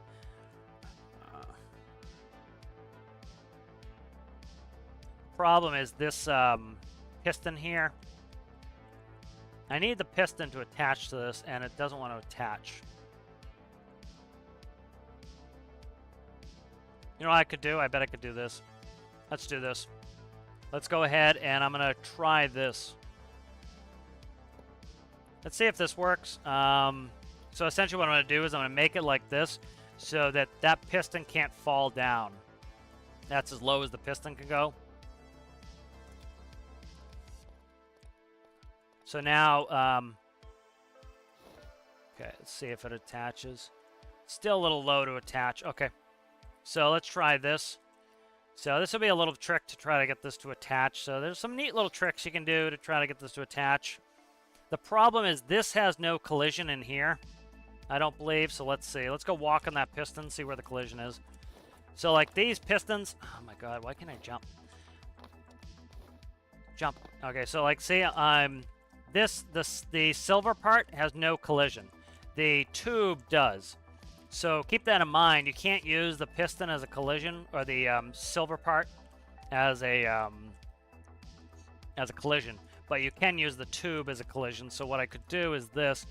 I'm gonna put in axles here, and I'll put in a pumpkin. A pumpkin's just the differential. So let's put the. I can't put the pumpkin in like that. All right, let's go like this. See if that actually fixes it for us, because that's how I want the piston to be. There we go. Okay, so that actually fixes it. So that, see, that makes it so this can't go down too far, and it always stays in range. So that works. And then, but you see how, like, I just think it's really neat, the ability to kind of change the lengths and the distances on this stuff.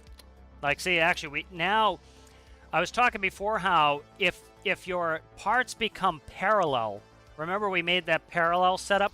If your parts become parallel, you end up, see what's happening here is once we get to this point, past 90, there's a reason why I want to stop at 90. If I go past 90, what it will do is we'll start to try to push this section here away from this, and it will break it. So like we want to go to like 0.25. All right, so we'll set that to 0.25. So 0.25. All right, so before this could go to 0.2, now it goes to 0.25. So by extending that arm, it allows us to lift it higher. So I just find that stuff kind of neat. All right, so I think I'm going to change it. I think we're going to do a moving carriage attach point. So I'll show you guys. I'll work on that next. But I don't know. I hope you guys found that interesting. The mechanics of a lot of this stuff I find to be very fascinating. It's, it's cool. Like Big Man going for mechanical engineering is like, this is the type of stuff that I really like. Is the how these things work. I think is super neat. And then we're going to end up having a sliding bumper. A lot of these will have a sliding bumper. But let's go ahead and... actually, I don't think I want to make it so friggin' flat and tably. Let's go like that. Okay, let's go ahead. That has to be there. So let's go... I'm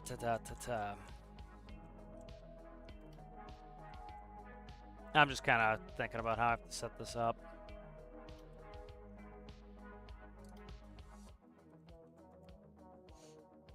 Let's go track here.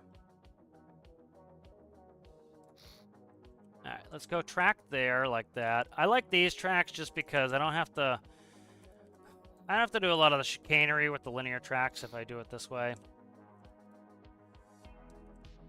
And so that we want far enough back it's going to touch the ground. All right. So let's give this a tilt. I want to see when we touch the ground here, and I need to know how far the tail on this needs to be.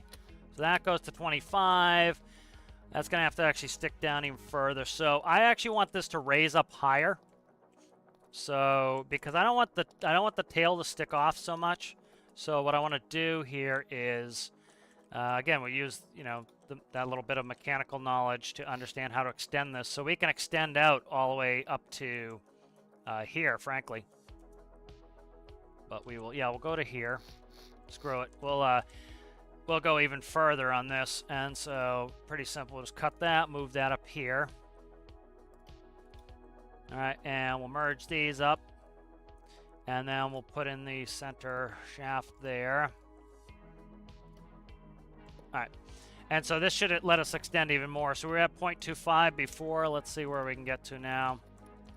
So this will increase our angle. So that is now... There we go. So we're almost touching the ground on that one.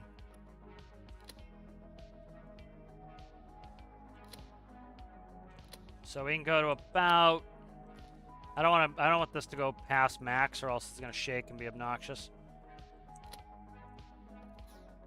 Okay, so that's where it's happy. It's happy at about 0.37, so we'll go 0.3. We'll do 0.36. Notice how it's higher again? Up, it's getting pissed off again. Let's see. All right, so yeah, so see what's happening is that when I go past 90, you don't want to go past 90. See, it starts to interact there. So went from 0.25. Let's try 0.29. So it gave us a little bit.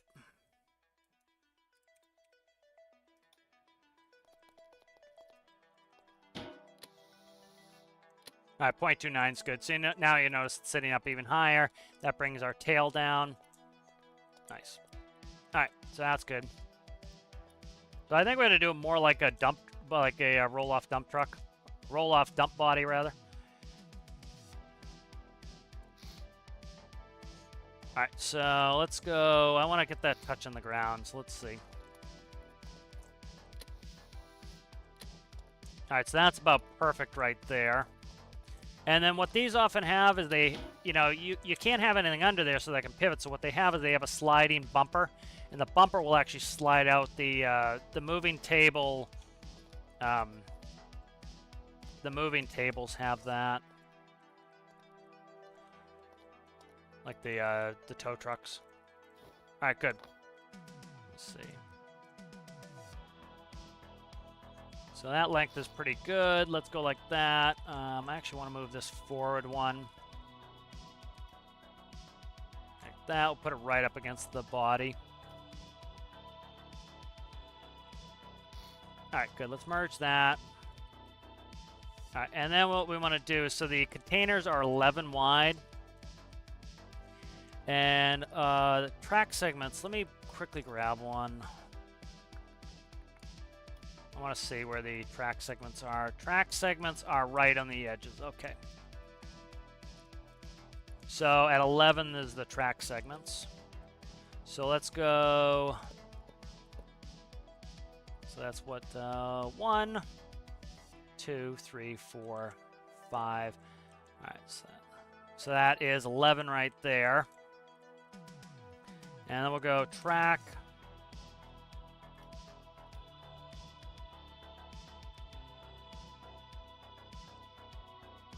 Like so.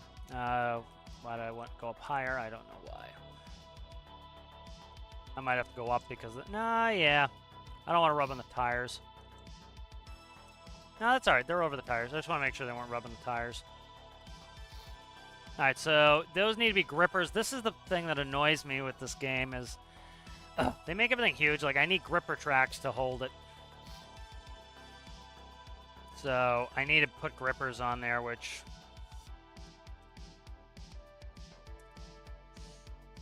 you know what? I don't need all gripper track. Let's do this.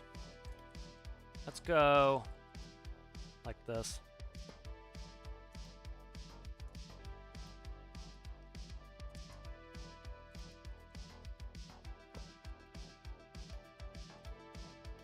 We don't need them everywhere, so. And then we'll put the fender on there as well, so we'll go like this. Okay. And so then what we'll do is we'll put the fender up and over like so. There we go. And we'll cut in our fenders. Like that. All right, nice. And so we don't need grippers all the way down. We'll just put them periodically in here. So like, stick them in there. You know, I wish the containers were the other way. I wish they had the grippers on them, or I wish the grippers were just one piece, but or were one block, because by being 2 blocks, it makes things cumbersome. All right, and then I tend to want to angle that off the back. And we'll put a gripper here.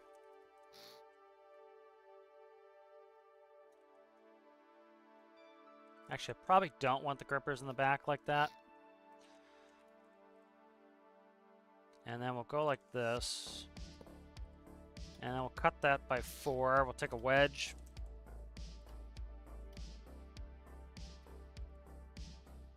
Come across, and then we need a bumper to come in. So the bumper will come out probably right here. All right, so that's going to be kind of set us up for our tail and our bumper.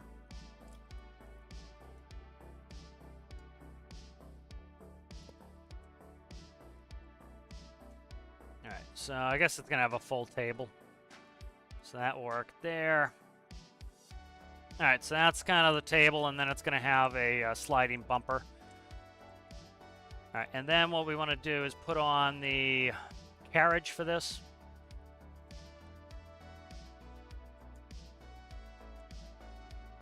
So let's go.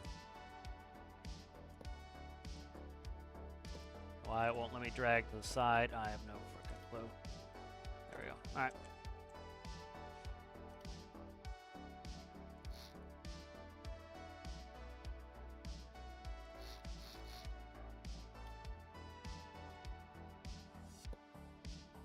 A little bit of decorative element, plus I like to cover those. All right, and then we put connectors in here. Probably cut these and put them here instead. Put them right here. All right, and then that will go like this. Now this will give us space to put like toolboxes and stuff on this. And then I want connectors. And we'll go give this a run. We'll see how this works. It should be pretty much ready to run. All right, and so that's the table lift. And then I want push buttons. I will go to one of these, and this will go to the other one. All right, that will go to those two, and then I want just a toggle to release the connector. And it should be pretty simple to run. All right, nice. So let's go. Of course, I'm not going to be able to drive this friggin' thing, but I'm going to make it so I can quickly just drive it. Go.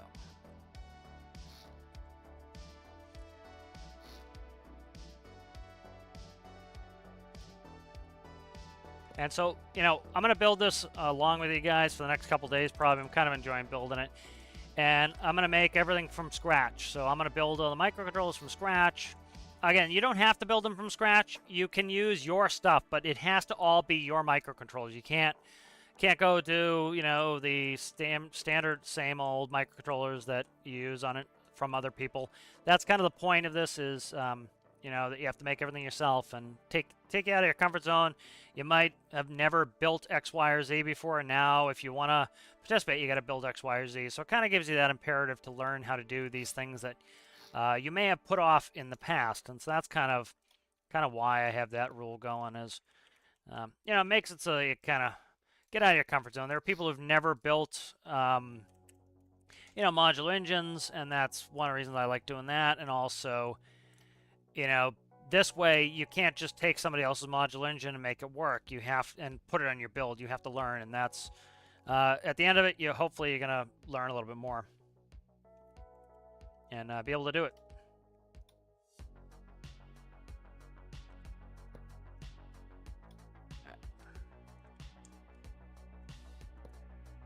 So I'm just gonna quickly hook this up so that I can drive.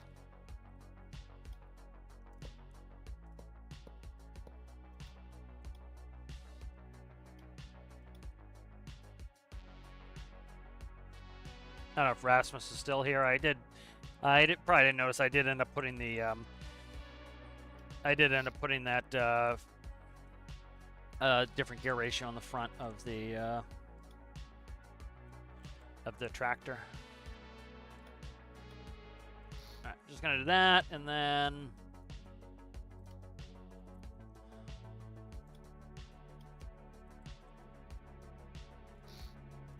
do this for real quick. Alright, just want to go test this out. So let's go, and I need park brake. We'll do that as... There's trigger, trigger.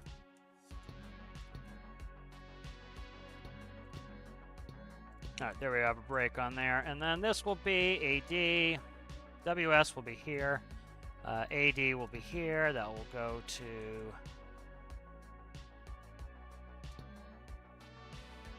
I might have this backwards. We'll check it in a second. Alright. Alright, good. So let's go give this a little... I want to make sure the mechanism runs fine. Let's see. They're both backwards now. Okay. They're backwards. Alright, let's see.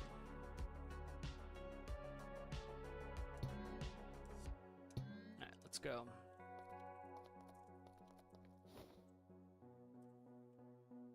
Alright.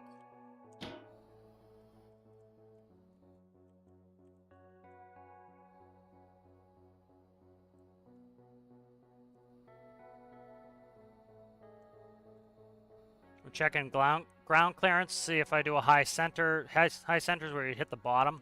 No high centering problems. Don't hit the tail on anything.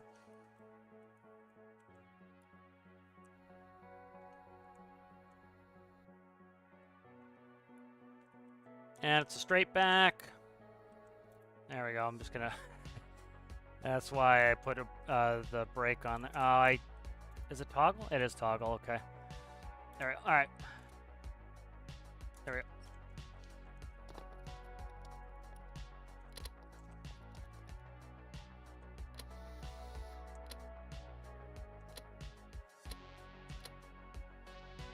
Carriage is coming down. Again, this is working kind of like how a dumpster. So the reason why this is now kind of hokey is because this is hitting, so I need to shave that down. Or really what I need to do is push these nubs out one and then probably angle that. So that's something to do. And then we'll go... yeah, so that's going to cause problems. What we could do is drop the table a little bit like that and cut the angle. So I can match the angle like that. That helps relieve some pressure. And then it's trying. Let's see how we're doing here. It's digging in a little bit there, so I might want to put the gripper on. I might put the gripper on just to try to get the table to behave itself, but there it goes. So now you notice, so some ways to make this so it doesn't lift the front up. One is we can increase the angle again. That will fix that. There we go. Increase the angle. So the whole reason I had to do that was this part here is just trying to get crushed. So I need to change this design. But changing the angle there will fix that so that the front doesn't lift up. You notice like that. Let's go full and, you know, we'll bring that in. And it attaches with the grippers. Bingo.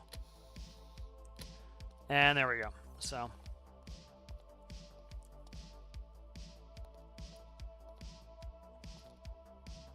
So what we could do is shorten this truck a little bit. So let's see, how much does it need to be shortened by? Could be shortened a little bit too. I would leave the back the way it is, and I would pull the front in. But could be shortened by, what's that, 7 blocks, something like that. So theoretically, it could be shortened by 7 blocks, but not too bad.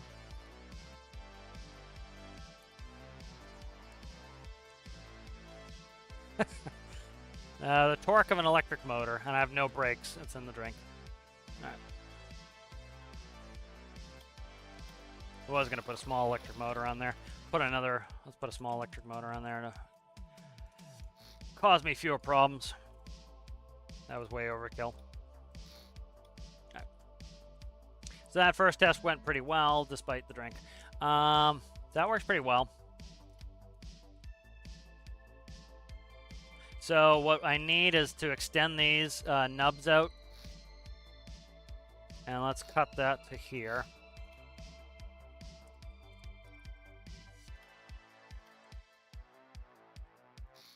Okay.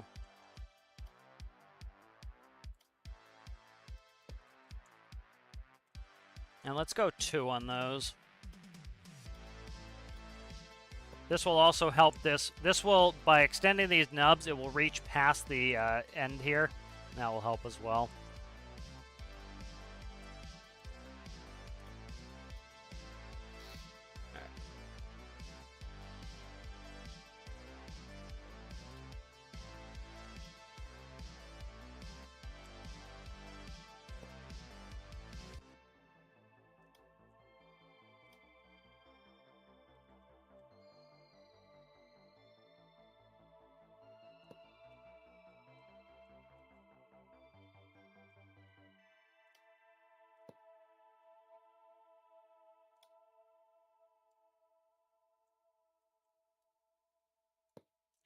I'm not gonna like any of that. I don't like that, like that. Piss off. Right there. Alright, let's go.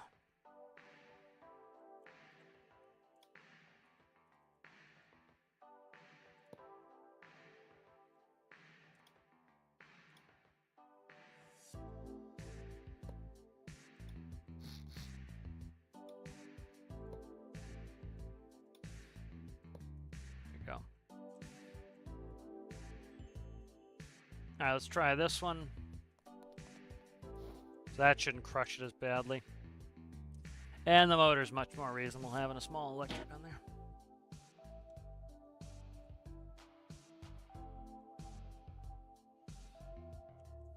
It's funny, I used to, like, this is how I start most of my builds, as square as a mother, because I want to make sure it's going to work before I go and, like, make it pretty. And so, you know, it's funny, people would be like, they'd put, like, the brick icon or something. It's like, dude, it's nowhere near being finished. And they'd be like, they think that's what it's going to look like at the end. It's like, no, man.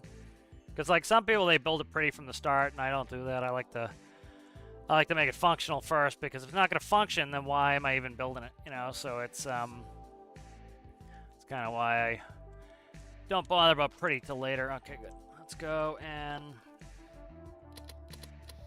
extend that. Okay. So now we'll go and we will energize. There it goes. All right, so notice, see, it's not crushing now because I gave it some space. It doesn't want to crush. So that should help it a little bit. And notice it will pull itself up now without the truck lifting up because it's not crushing. Now it grabs the grippers. And then we can put this down. And then that will, we still need to go forward a little bit. There we go.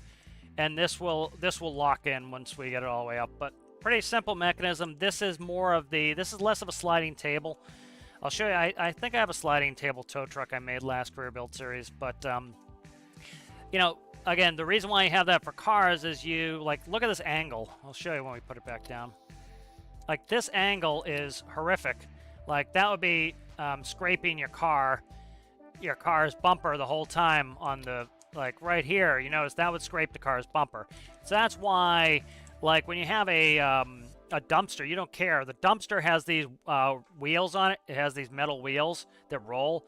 So the dumpster's gonna roll fine on the frame. You don't have to worry about that. So I might put grippers all the way along. I like the look of it, but they can't go in the fender wells. So, and then so that works really well. But kind of cool. You know, I really love learning the mechanical elements of it, and, like, you know, a bunch of that was in my degree too, knowing the mechanical elements that were on the airplanes. But, like, the little cool things about knowing where to move your pivot points to increase your mechanical advantage. Like, this is doing nothing. It's funny. You know, people talk about pivots not being very strong. This has no extra weight blocks on it. I'm using 2 small compact pivots to move this entire table. It doesn't have anything other. Nothing else is moving it. These aren't powered. These aren't powered. This is not powered. Those are not powered. None of that is powered. The only thing that's powered are these 2 compact pivots.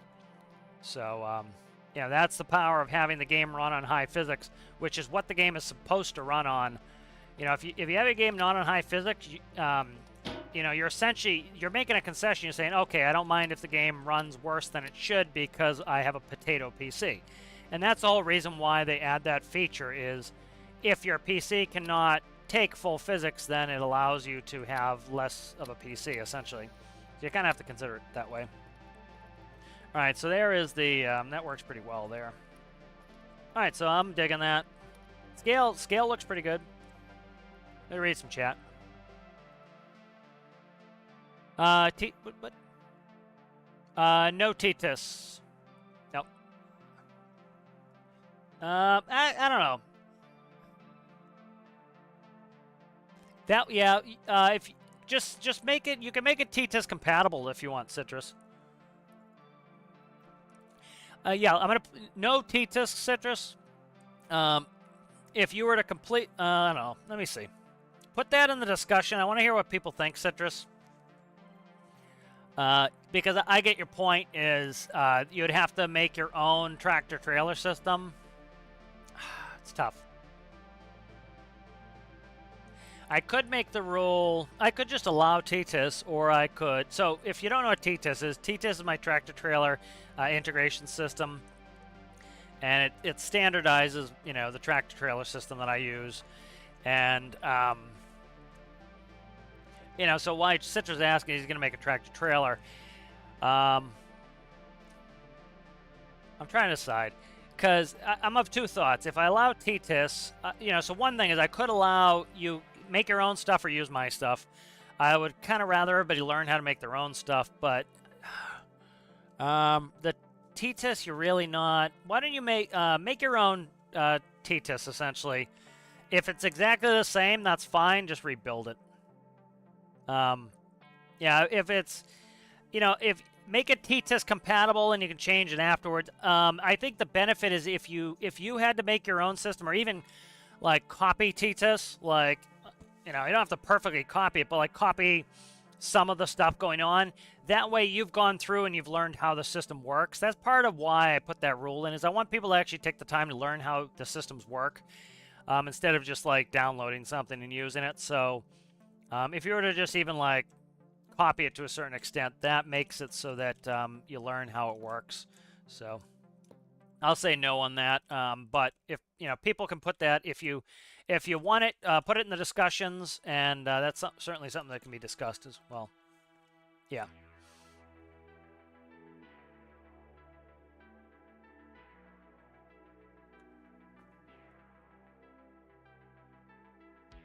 How's it going, Tomcat?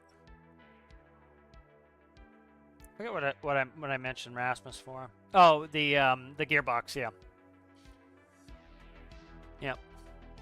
I think I ended up having to go to like a 1.5 because that was the closest. But, you know, that's another thing. Like, you know, so what I'm talking about is when I was making my farm tractor, Rasmus was telling me, you know, he did the math for me, so I don't have to do it, but I did it again anyways to show people. But the essentially, you know, the larger the diameter of the wheel, because the diameter is large, your one rotation means you're going to be going further forward. And so when you have a smaller wheel and a larger wheel combination, these smaller wheels need to be geared to move faster in order to match the speed of the rear wheels. And so one of the things, you know, people complain about a lot in game is how the wheels will slip so much in game. But one of the reasons why the wheels, I think, slip in game and why they make them so they can slip so much in game is because it allows you to have it allows you to not have perfect gearing and still make things work. And I think that's why the devs did it was, you know, it's some of these things are put in there to make the game easier and more approachable. I think that was one of it because, like, if you didn't, like, we were talking differentials when we were building the tractor too. If you didn't have the wheels that had a pretty good slip, you would literally need a differential or your vehicle would stall and not work. Every time you took a turn, it would stall your engine. And people would be like, oh, this doesn't make any sense. Oh, this sucks. Oh, it's so hard. Oh, I don't have any space to put a differential in. Oh, we need a differential block. Or you say, okay, we'll let the wheels slip a little bit. And so, like, for example, when I used to drive that construction tractor based off the 40 Series Deer, if we had it in four-wheel drive, the front wheels did not have a differential. And so what would happen is when you would turn the wheels really cocked, it would cause them to skip. And so you would end up ripping rubber off the sides of your wheels if you went to like max angle. And so, like in game, that it makes sense to by making it so that you have a little bit of slippage. It makes so you don't have to be perfect. But yeah, that was the point. That was what I was just wanted to tell Rasmus, because he got off after he's talking about that. So I just want to make sure that I let him know that I appreciated him doing the math for me. All right, so I like that. That's a little bit lower. And then I might put a cage on this. Pisser, I didn't mean to do that.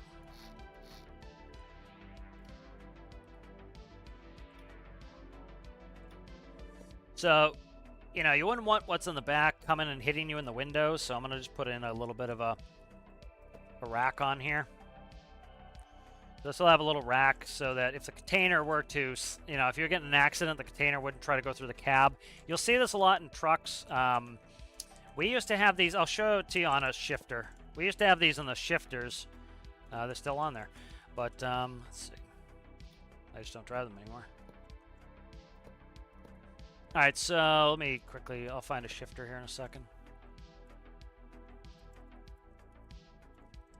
So there's some cool things on some of the trucks that, you know, like guys at work used to ask what this is for, and I've explained it to them, and it's a little bit macabre what it's for, but it's a safety feature. If you look on the back of a shifter, I can't see the, I'm trying to find a back picture. I'm trying to see the back deck plates. Not really a lot of back deck plates here. They're all showing the front. Okay, here it is, right here. I can see on this one. I gotta make a small, miserable little picture, are you? Let's see. This one probably. All right, so if you look here, see this black bar right here? That's a big steel bar right there.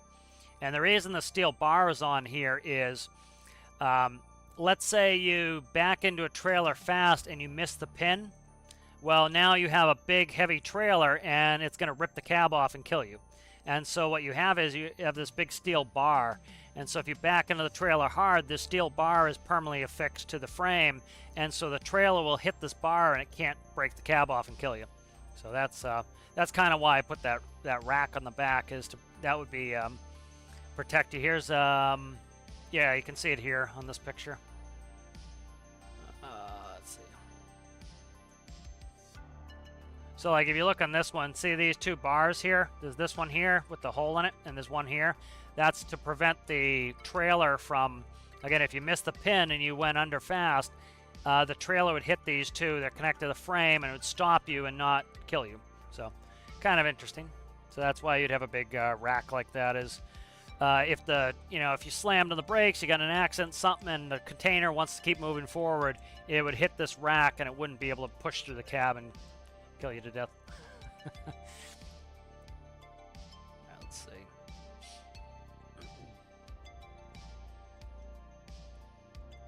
Right, let's see how I want to set this up here.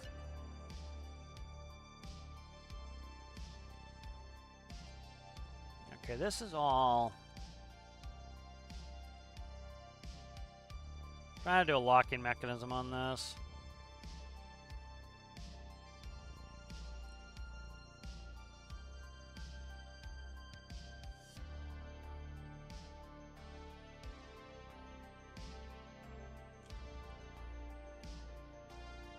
Let's go.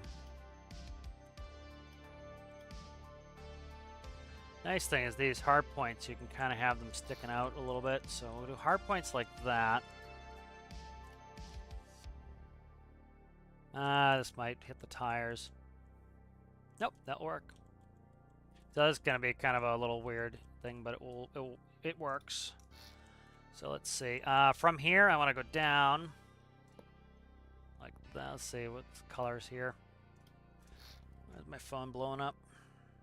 For no good reason. Okay.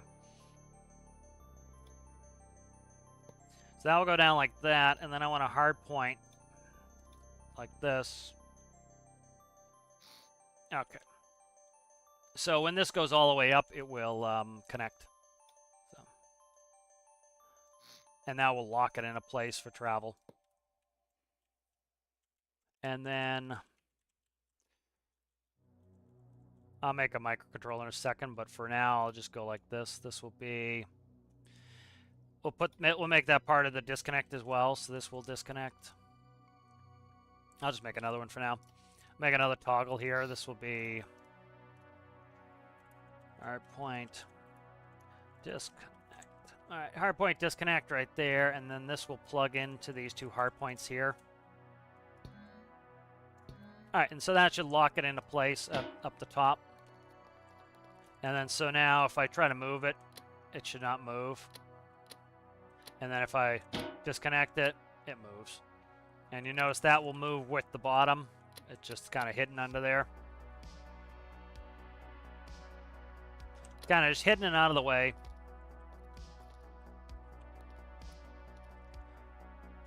And then, so when this gets all the way to the top, it will help lock in the container so that can't slide. There we go, and it's locked. So, love the hard points. Hard points are fan-frickin-tastic. All right. So that is all set. You can use the hardpoint connectors if you want on the containers. Just not necessarily the easiest thing to use, but it's certainly up to you guys. All right, let's put a bumper in here. So on the tow trucks, they have moving bumpers. And so you would, let's see, how many blocks do I want to make that work?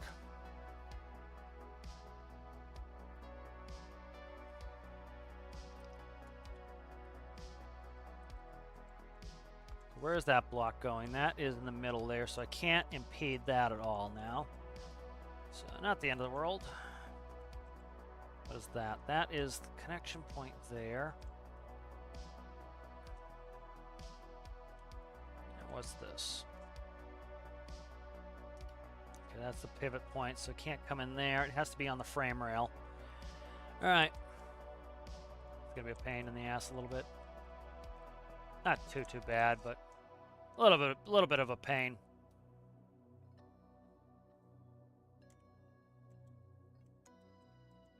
Oh, I could just make it a tilting bump. Let's just make it a tilting bumper. That'll be cool. Yeah, that'll be cool. I like that idea. All right, let's do that. Yeah, we'll just make a tilting bumper. So these are ICC bumpers. They're I forget what ICC even freaking stands for.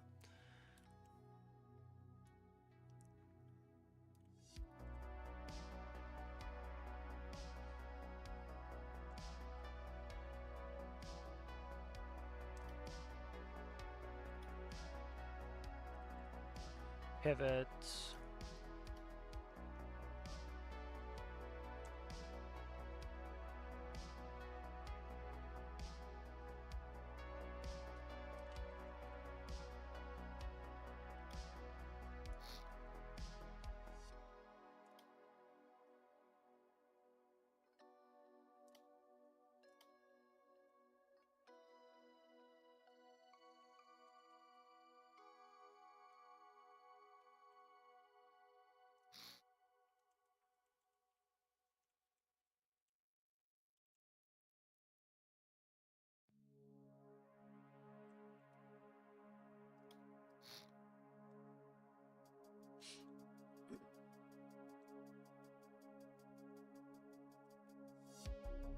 So like these bumpers were put in Europe's way ahead of the U.S. in a lot of this, but in Europe you're required to have these side barricades so that a car can't go under and shear off the roof when it goes under a trailer. We still don't have those in the U.S., but you know, before back in the 80s, like they didn't have ICC bumpers. The bumpers they have in the back of the trucks, and so people used to slam into the back of the trucks.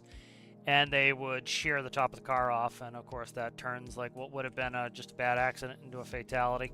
So I can't go there. It's gonna have to go like that. Okay, that's fine.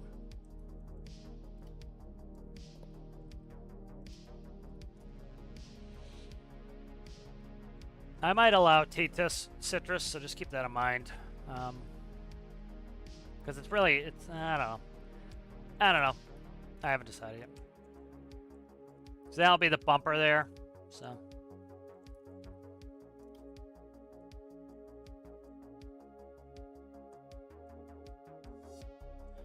put marker lights on there.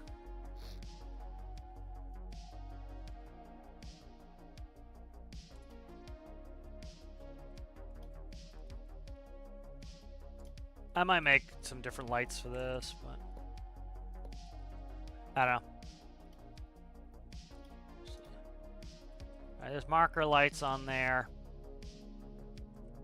So what we'll do here is this should be reasonably easy to, I'll go straight from this right here to here. And let's see, you know, I probably need to put a conversion on there. Yeah, I need a conversion on, okay. What's the max on this? 0.29? Okay. So, I'm just gonna stick functions on now and I'll make microcontrollers later. I need to make a whole controlling microcontroller for this, so. Just gonna stick that right there, and then, let's see. What the hell was it? 0.29? 0.29. 3.44, okay.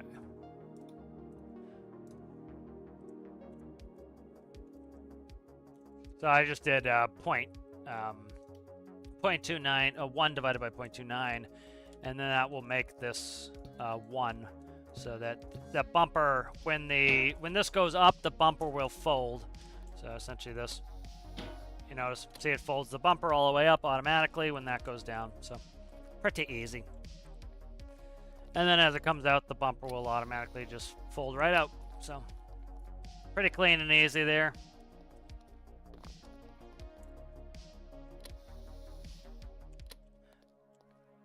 So, pretty simple.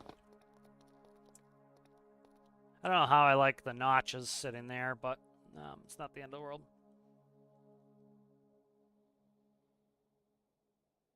Yeah, there's no oil in the world there. Yep. Yeah, my Slide 39 trailer, that is a slide axle. So I like all the, like, I like making these different trailers with different designs and different mechanics. Really cool.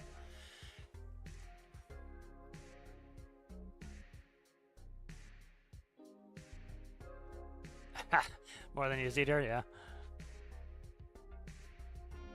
I am building a container truck for the new challenge. I already announced the challenge, so I like to make sure I can get one that's working. I've already built them, so I kind of know it's working, but I like to build one alongside or before to make sure everything's going to work and kind of know what, if anybody's going to have any issues. And then if somebody says, oh, it's impossible, I can say it's not impossible, I just built one. So, you know. How would you make a differential in Stormworks? You had to do it with clutches. I don't think it's worth it personally. I just, the wheels have enough slip, like, all my stuff, you'll see every once in a while I get a wheel smoke, but most of the time you get enough slip, it really doesn't, you don't really need it. Plus, you know, you don't have the space. You know, it takes up a lot of space. If you're going to put a clutch on each wheel, you know, talking, you have 4x1 just for your clutches, then you have to figure out the differential ratio on it. It's not worth it. Like, the wheel slip is enough. You know, like a differential is easy in real life, just mechanically. It just mechanically works, and then you just put a lock pin in it, and now you have a locking diff, you know? Like, most people don't need all four-wheel drive vehicles. They don't need all-wheel drive vehicles. Really, what they need is a locking diff. Like, I'll take a locking differential over four-wheel drive a lot of the time. You know, one thing we don't, unfortunately, have in the U.S., which is sad, is Suzuki pulled out years ago, and we don't have the Jimny, and I would love a Jimny. It has, it's four-wheel drive, front and rear locking diffs. The thing can, like, handle anything snow-wise. You know, but this is working pretty well. Bumper's a little bit snazzy. That's cool. All right, so the bumper will have the lights on. Bumper auto folds. All right, nice. We can start dressing this a little bit. So the back is pretty well set up here. And just for decoration purposes, also, this will allow me to utilize any sort of other, like I can make my own containers if I do this. So what I'm going to do is I'm going to add track segments on like this, because I like the look of them better anyway than the grippers. But what this allows it to do is this will grip the containers, but then if I want to make a pallet, which I have some pallets, I can then use them for this. And some of my pallets actually have these tracks inboard, so I could actually make this work with my pallets too. So that would give this more versatility. And I like a lot of these industrial builds because Like right there, you see how simple and easy it is to make wheel wells? They don't have to look super like fancy and rounded. It's just like that's how a wheel well looks like on a truck. You know, it's just really super simple. And that's one reason I like the industrial stuff is it's you know, it doesn't have to be super fancy and super refined and clean, you know. And a little bit of a square, like I don't even like that angle. I like the square better, you know. You know, they can look a little bit rough because it's you know, a work truck. All right, let's see if I can't get a. I kind of want this like most things. I want this to be a little bit old school.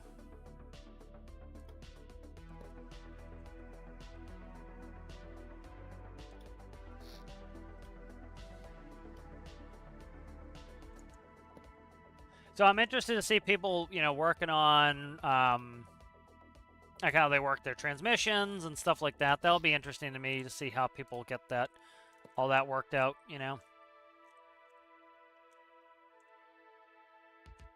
Let's see.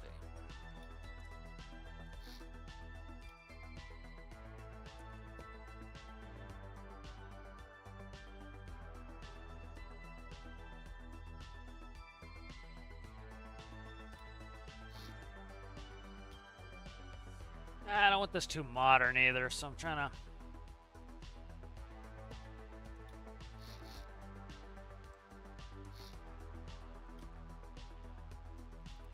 It's funny, like some of the modern stuff is just, you know, it's aerodynamic, but you know, it's like the 50s stuff was pretty rounded, and then the modern stuff's pretty rounded. So sometimes you get a little bit of commonality, like almost stuff starts to look like a little bit of 50s design on it. Like that looks a little bit more 50s.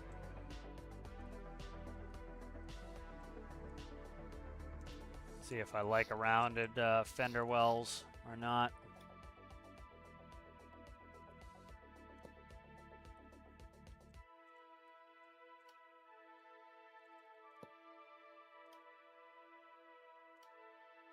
I think I do. I don't know.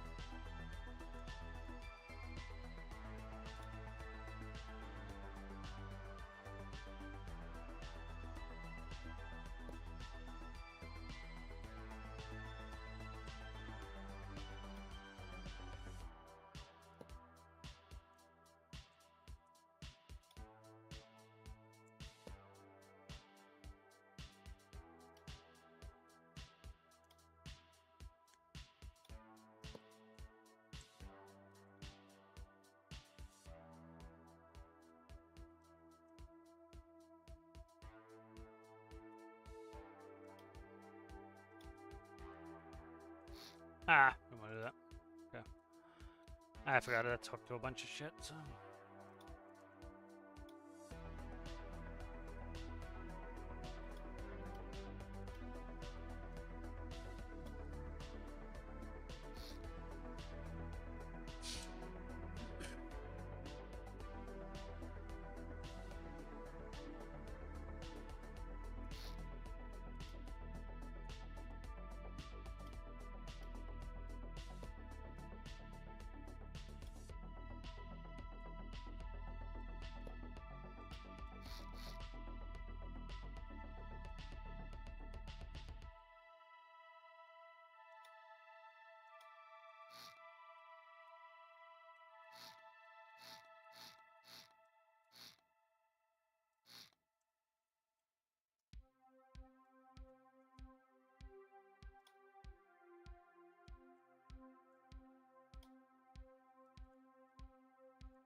I like Chicken Soar will do some squared off stuff. I don't do too much squared off, and I've like some of Chicken Soar's trucks have really liked the squareness of some of it.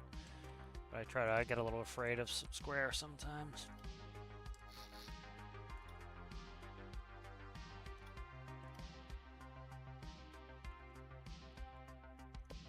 Try that.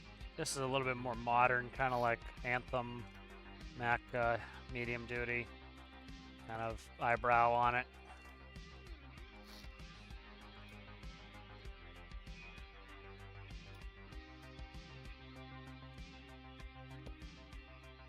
Okay, and then I think I'm gonna go full deflector on it.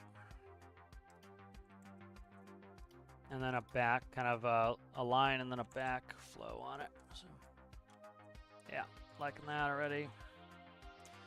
So yeah, this is why I box it out, then make it pretty. Because if it's not gonna work, I might as well start over again, you know? Oh, yeah, there, yeah, it's all good, that's staying, okay. Yeah, so there's a little bit more Anthem Pinnacle-y.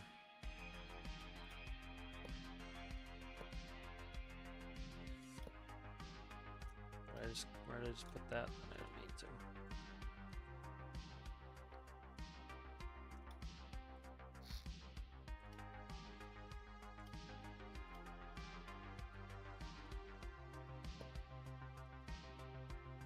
There we go. Kind of a little bit of an old school look. I need to work the hood a little bit, but I'm kind of liking the old school look of it. Yeah, it's starting to have some good angles on there. Nice thing with the trucks too is like putting things like exposed air tanks and stuff like that. Now we can actually do some air tanks. Do I want that, or do I want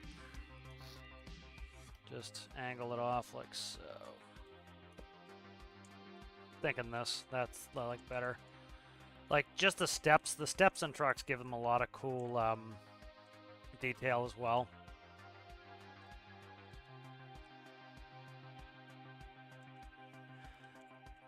I might increase the fender wells on this. I think I'm going to increase the fender wells on this.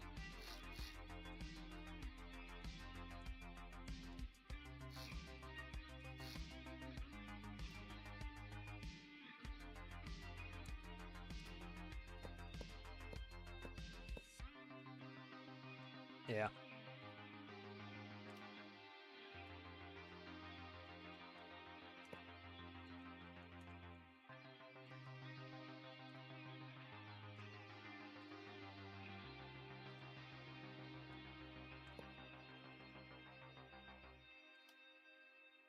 And then do I go 1x2 and go right into a square brutalist hood like that? I think I do.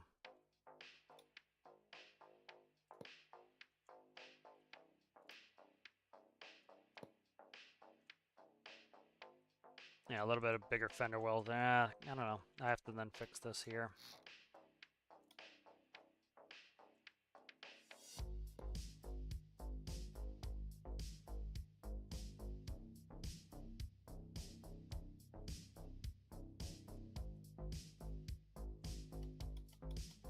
Let's see what the wider looks like again. I think I dig it wider. I kind of just want a flatter fender well though.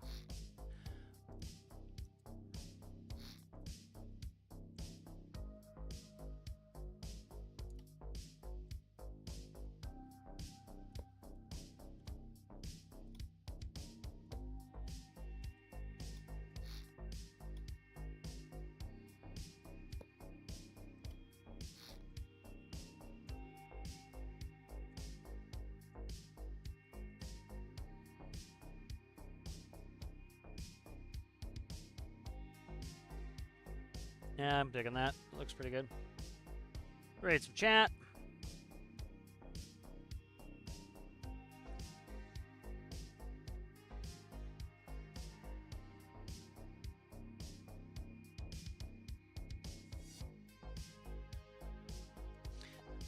All right, so that's not looking too bad. I think this part of the hood here I'm not thrilled with. Do kind of like the square, more square fender wells. Let's I'll look at a couple trucks, try to get some.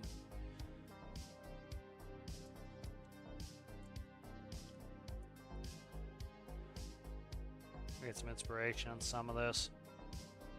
Yeah, like I think I might go a little bit more how the Mac medium duty is. I kind of like that because this is the problem right here. Is this is fattened up, so I'm gonna use kind of Mac medium duty as a little bit of a.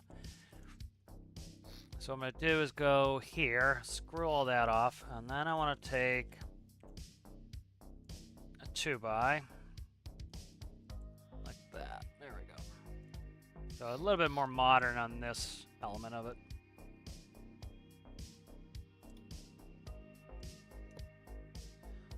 that's going to be better, I think. A little bit more arrow, a little bit more modern there. And this should be different.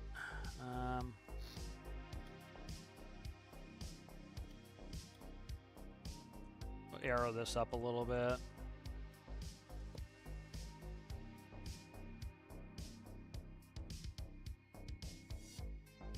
How do I want to do this? Probably cut like that. Trying to get this a little bit more modern here.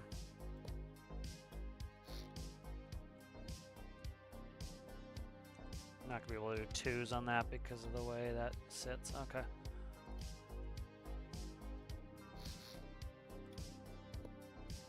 All right, let's go one like that.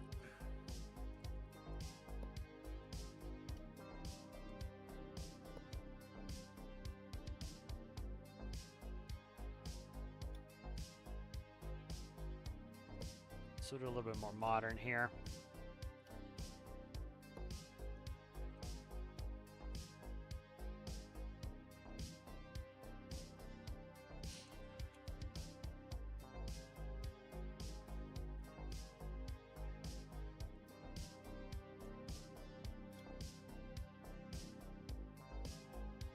Nah, that's gross. That I don't like that.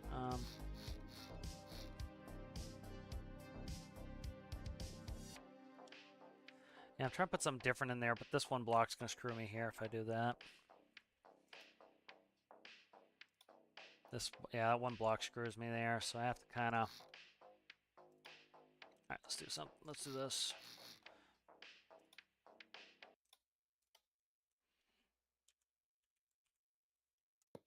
There we go. That way I can do 4s on this, and I can do 1s and 2s on this.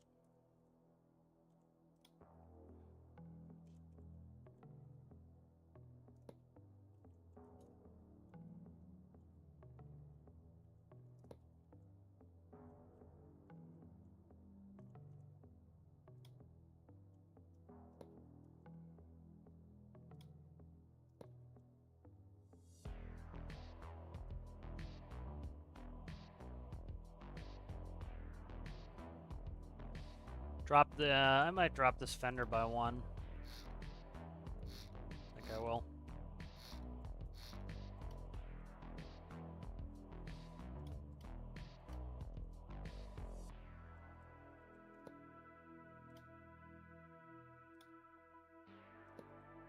Okay, drop the fender, and then I can play with this angle a little bit here.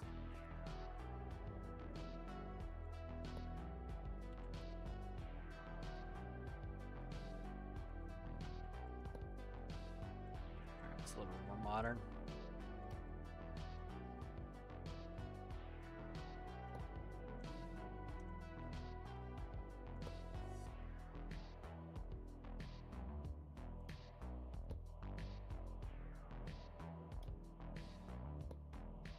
There we go. Yeah, it's a little bit more of a modern design. A little bit more arrow.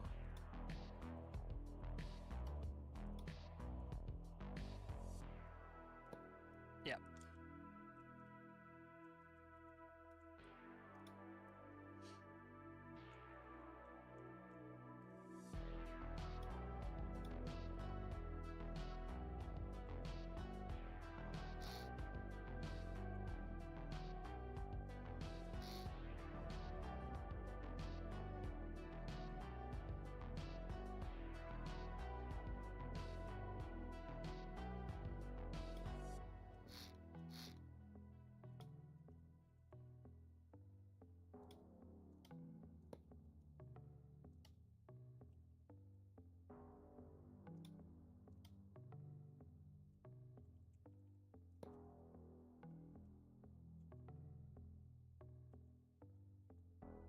Get that fitted in there, can I?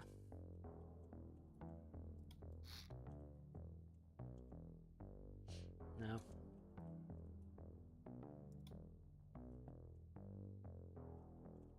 Now we put a side indicator on.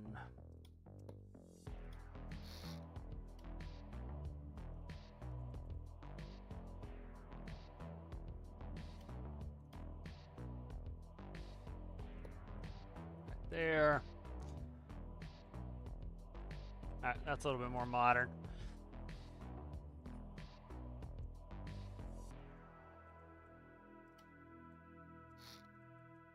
See if I like this or not.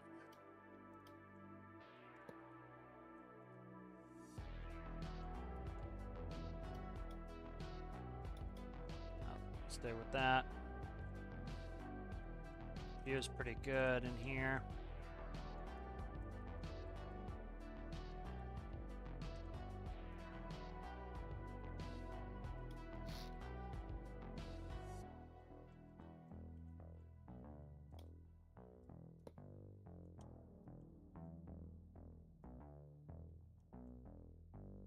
Alright, so that's pretty good in there. I'm digging that. That's a pretty modern looking truck there.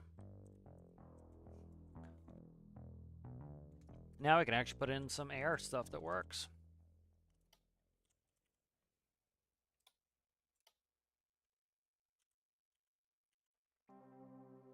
So do a couple saddle tanks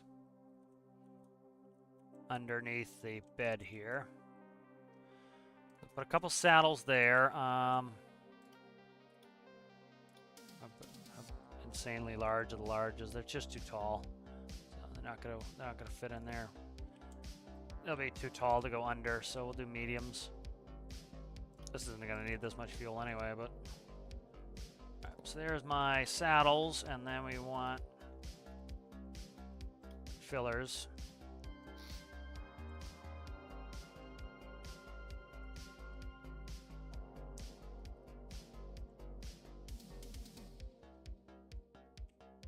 Okay, and then let's work on a step. So do symmetrical steps, and then I'll do air tanks on one side.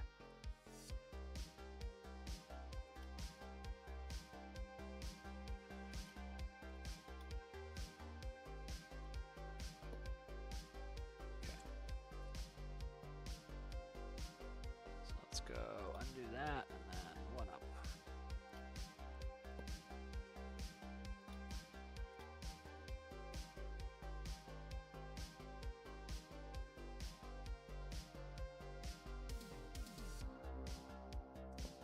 Alright, there's my step.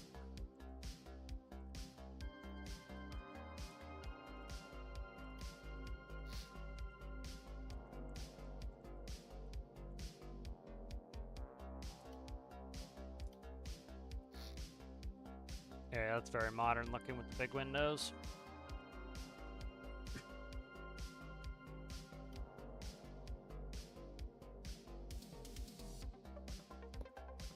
Alright, there's my steps, and then on this side, I'll put def on. What side do I want def on? I don't know.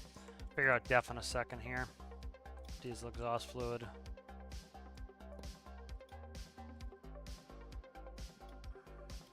Very small. There it is. Okay, so then you go in one. Again, this was a nice thing with the update, was the parts alone are just kind of cool as tanks and stuff for decoration, plus I use them as actual air brakes. So. They actually look, you know, I used to have to fake them. Now I can use the real parts and actually plumb them in, which is kind of nice.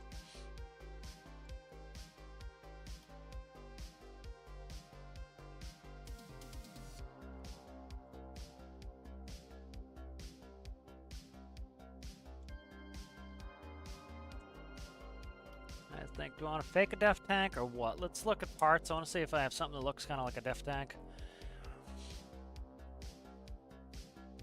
I could actually make it have to have def, which would be a neat and obnoxious feature. I think I'll do that. All right, let's take off symmetry, and then we'll put def on this side. Def is diesel exhaust fluid. It's a chemical you need to add that just adds a pain in the ass to the whole process. I don't want to cut my frame rail though. Let's put in smalls.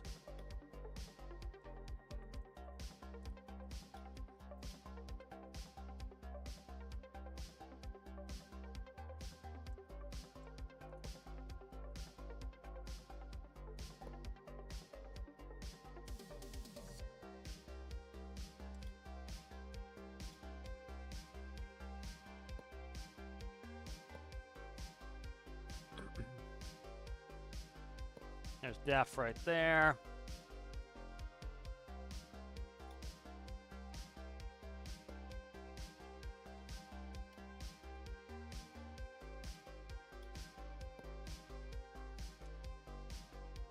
All right, so there's def, and there is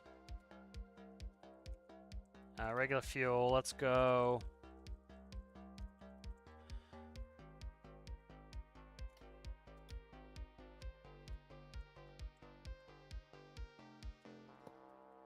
Decoration there. And then this area can be battery box on this side. I don't like the hose anchor sticking out like that, though. I might turn these. I'm going to turn these fuel tanks 90. That's what I'm going to do.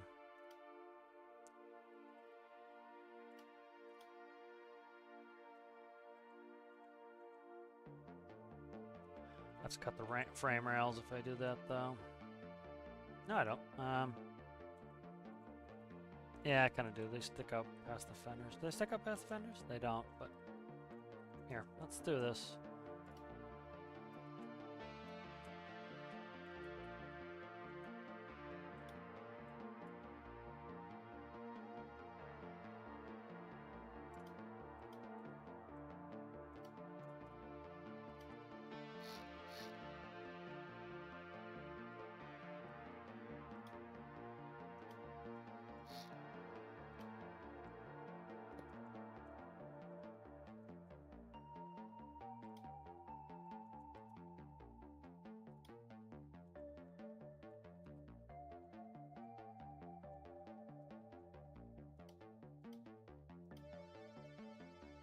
Okay.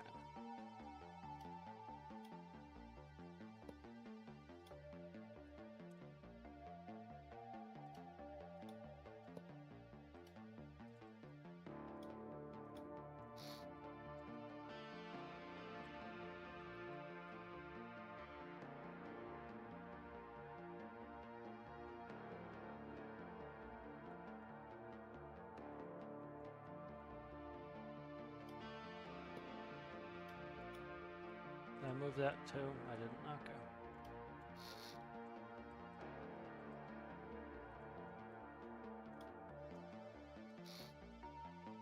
I don't like it sticking out that much. That's the problem. Let's see.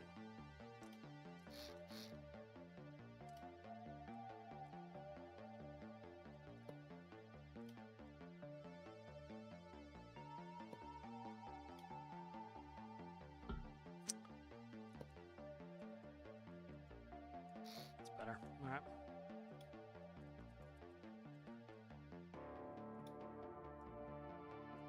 Couple saddle tanks on there. I'll do a battery box here. So battery boxes, as the name would betray, it is a box where your batteries go in.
Alright, battery box on that side. I just need to put something in that corner.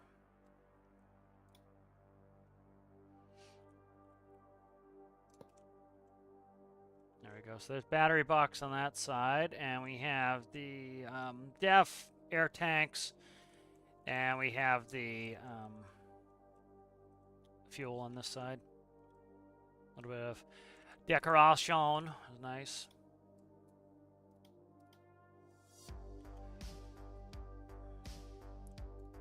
That's silver. We'll go silver on that one.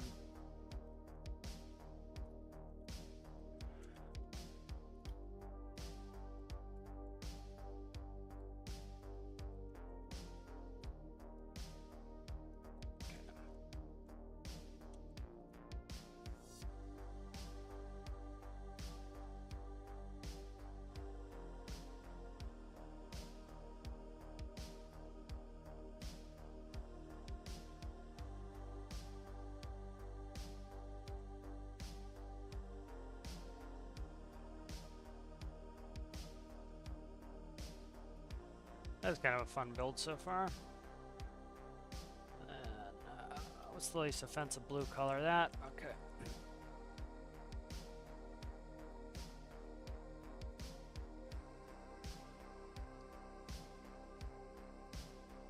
I just colored what I didn't want to color that color. Okay.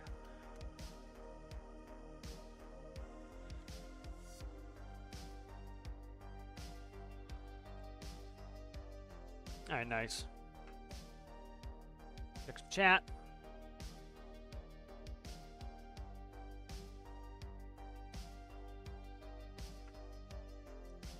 Let's see, we'll do a silvery on that Johnny here for the bumper.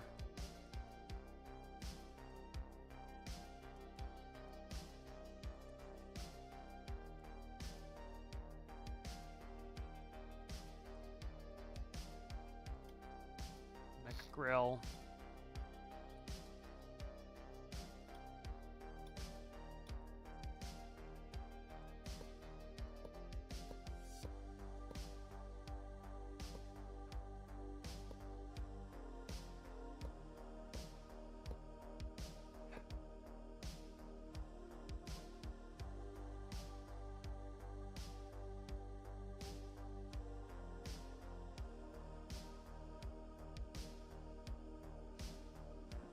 Very geometric, some of the new stuff, so. Very angular.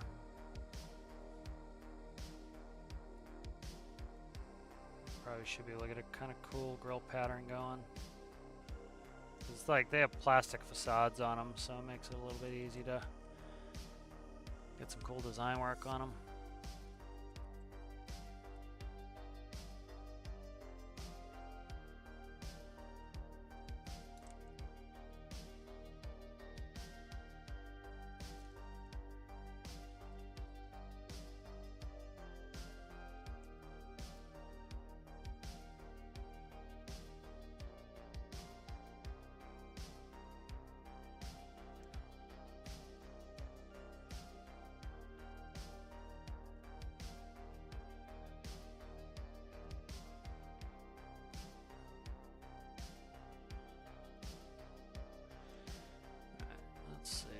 All the way to the top. I don't really want it all the way to the top, so let's go across here.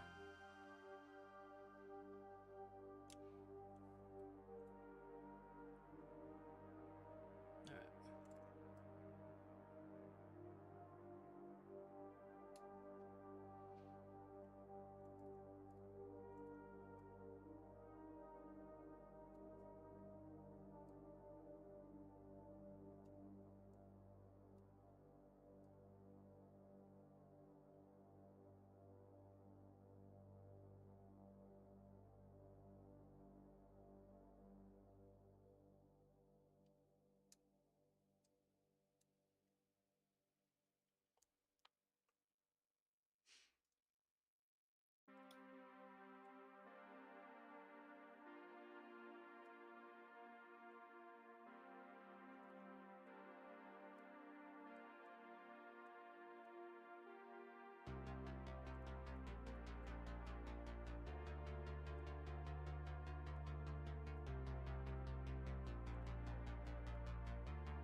Alright, let's try to get a pat in here.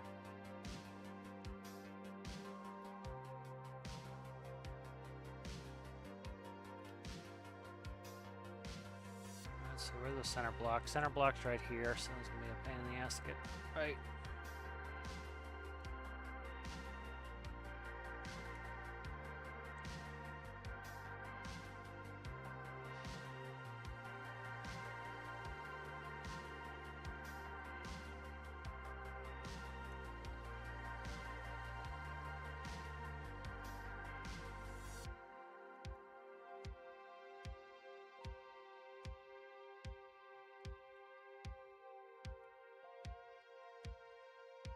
It's not bad, that sticks over about right. Okay.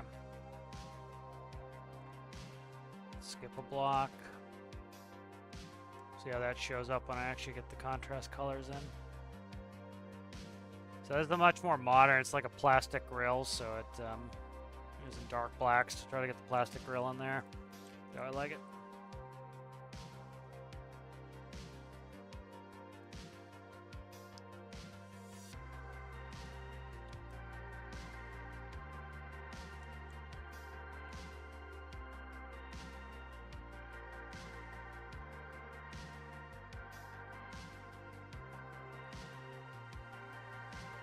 Let's try to start getting this contrast out. So let's do an outline for the contrast, see if that works for me.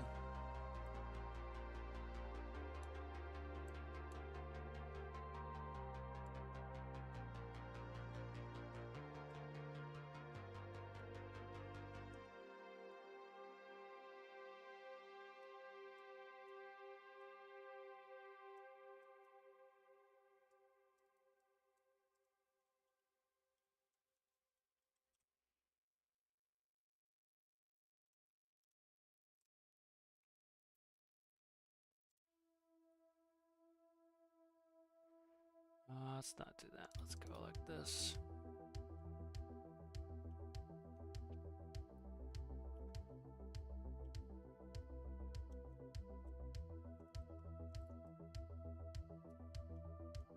What's that? That's 2 off that side, 1 off that side. This is, where's the middle point? I probably have to shift 1. I have to shift this 1.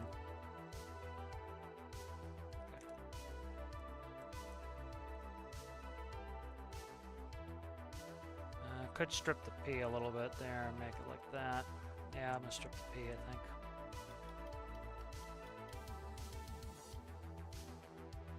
This needs to move over 1 regardless, so.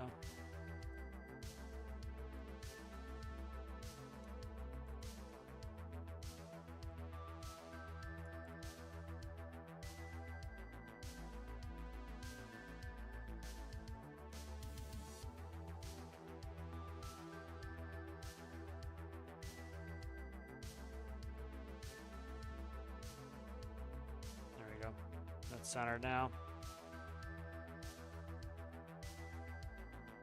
Alright, so it's gonna have a hard black. Shit. There.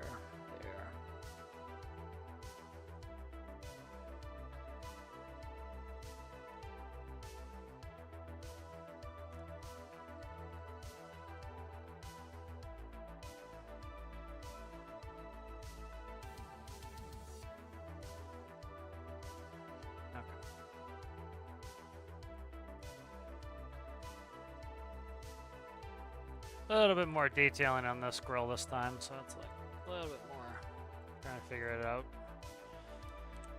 Okay, this is off down here. This should be. That's why that's kind of wonky. Okay.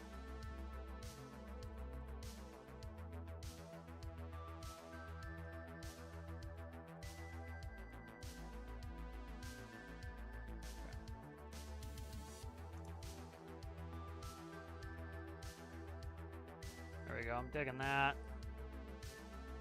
I don't want to completely square, so I think I'm going to block like that. And then I want to kind of, I think, block like that. Okay. I'm liking that. All right, now I have to try to do it backwards over here. Let's just grab this. Copy that. I'll fix the T. T is easy to fix. So the grading is not. So there we go. Okay. All right, good. So that's pretty good there. And then let's finish this up. And then hopefully this grill is pretty good.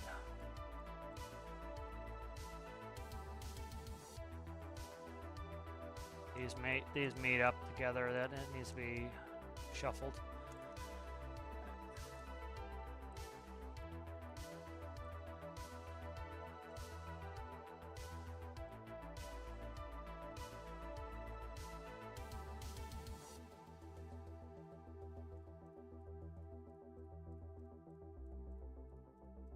Could do color swap, but I'm just trying to be careful here.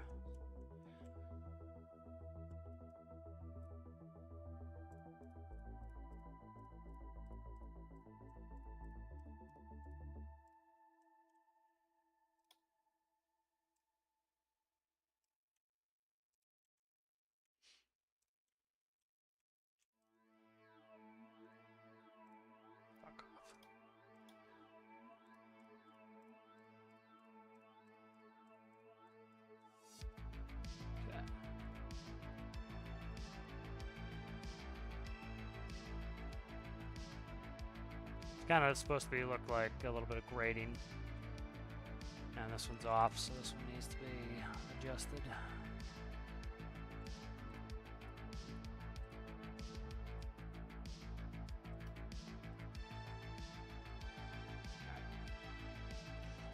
And this panel here is getting copied.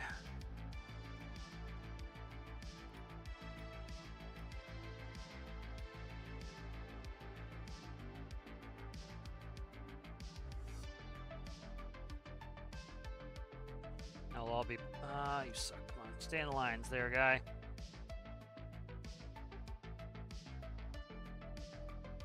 Alright, so that's the grill. We'll go take a look at the grill. I'm digging it, man. Nice modern plastic grill. Kind of using, I'll bring up the reference. I was using the Mac grill as kind of the new medium duty Max grill as a little bit of an inspiration here.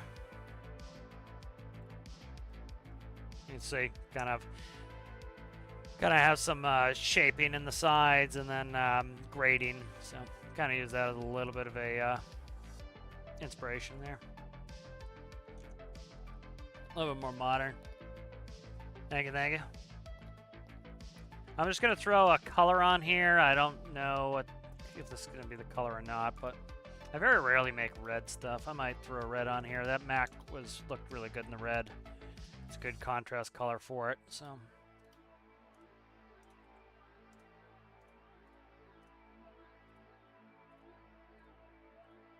Nice vibrant color in there.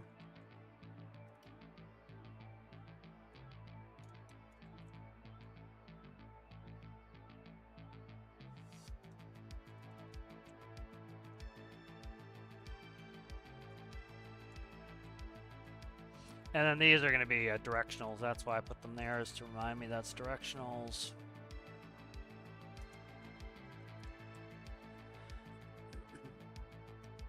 This could, I think I'll do it too. Let me paint this really quick. Let me do this. It's going to be weird. Let's see. Might not line up correctly with the new posts. Yeah, it's not going to line up correctly with the new posts. So I'm going to cut this post. And we will do...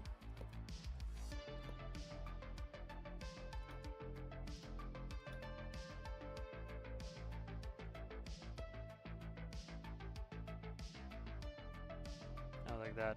I don't know.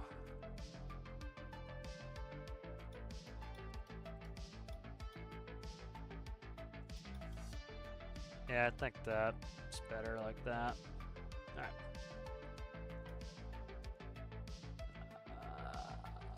Where were you that you had the...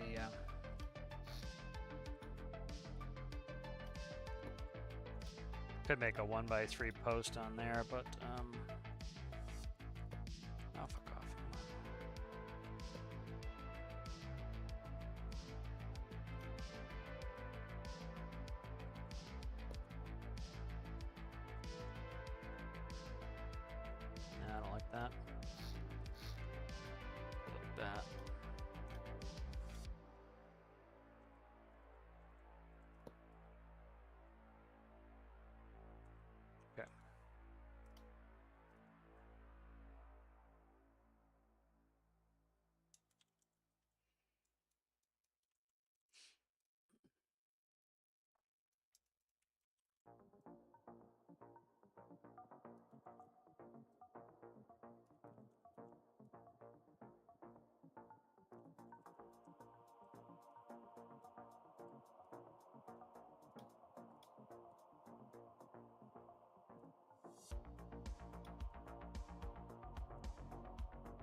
Yeah, I'm digging that. It looks good. We do the thing that Citrus hates. Make everything black. There you go. Look at that. Jetsy. That looks pretty good. One of the first modern trucks I made. I tend not to make modern. I think feel like I'm sitting too high, so let's fix that. Definitely feel like I'm sitting too high.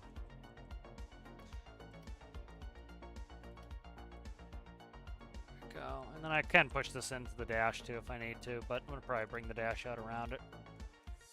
See how I feel like I'm sitting if I sit in there now. That's better. That's perfect. Yeah, that looks good. That's better. Yep, I'll drop that one in the back. Bigger window in the back. Yeah, there's no point in having the window come to here. Yeah, it's not a big deal. It's the same. It matches the windows. Let's put a couple windows in. What's that?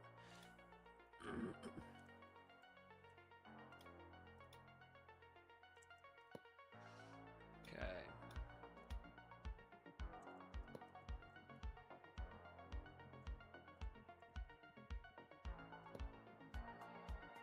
How many blocks are we looking at there? 3. Okay.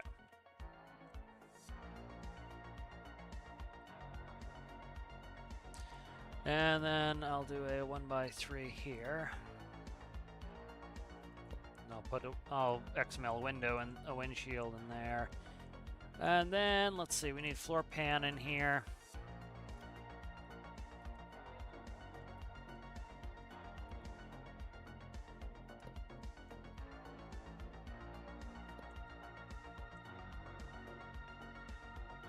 Okay.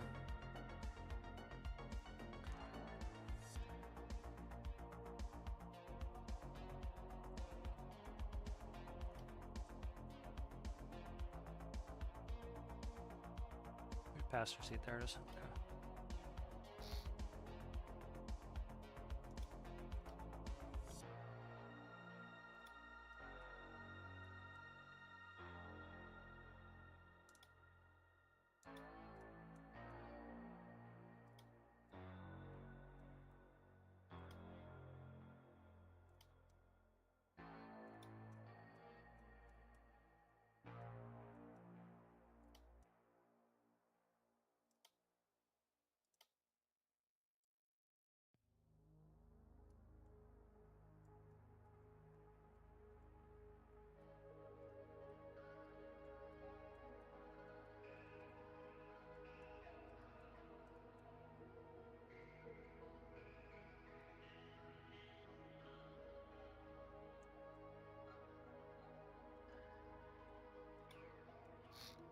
Ah, I can't put there. Okay.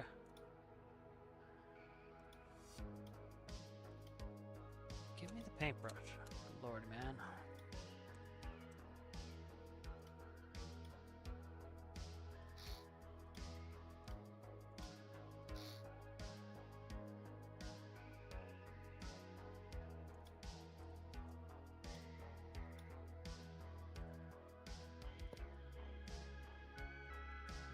Nah, I don't think that.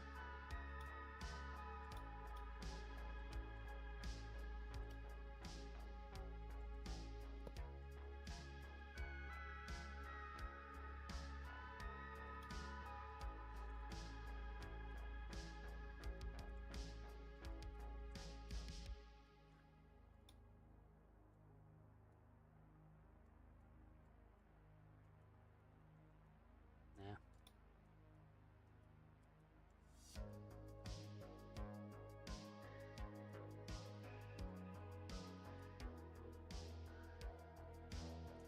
Go sit in there, see how that color scheme works for me. I need to cut a window out to be able to get in, but it's pretty good. Actually, we got a window cut out already, so let's get in there. Yep, it's good. Might end up pushing the seats forward one. Or I might bring the dash out. Let me feel what That way I can do asymmetrical dash. I can do the driver's sides a little bit more out and about. Yeah, that will make that. I like that better. So we'll go like this. Cut in floor pieces there.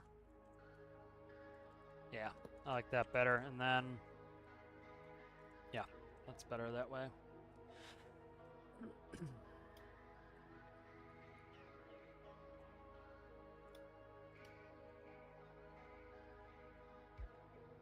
Yeah, I like that better. Okay.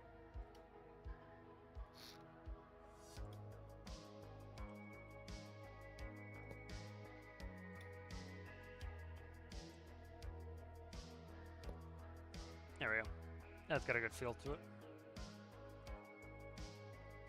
And all the gauge clusters are going in there.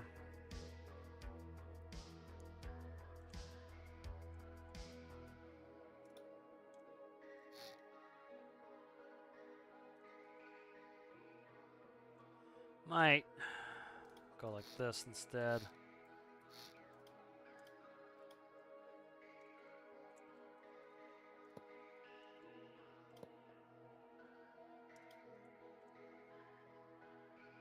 The hell? I just got rid of my wedge. Get up back on that toolbar. You haven't been off that toolbar in a long freaking time, man. Just trying to escape.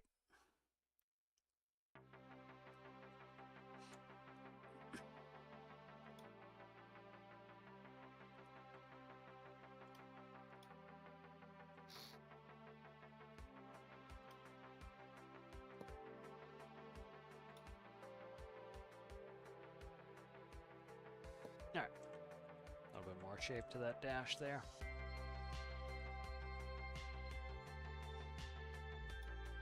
Let's go take this for a little drivey poo and hook a container, see how it feels. Yeah, so I can see, well, good lines on this. Yeah, I'm digging a little bit of like angle and dash. I should be able to recess the gauges. Yeah, I'm gonna have to recess them a little bit anyway, so that'll work. Feels right. Feels the correct scale. It's a little bit long, but it's not terribly long. I like the bumper.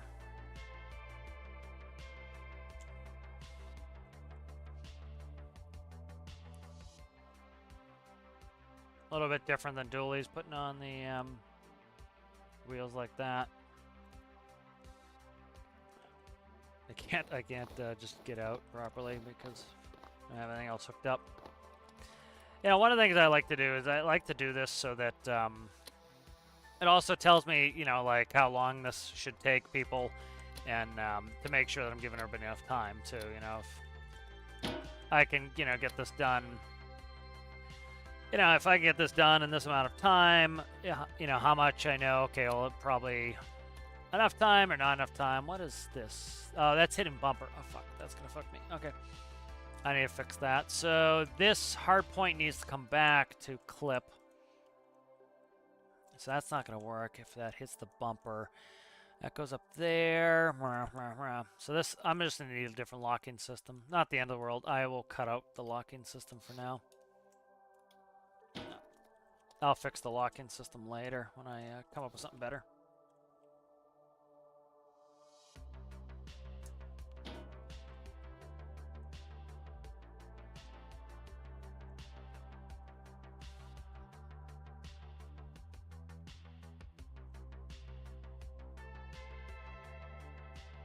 But it'll be nice to see everybody build their transmissions and their engines and stuff like that. See how everybody does with that.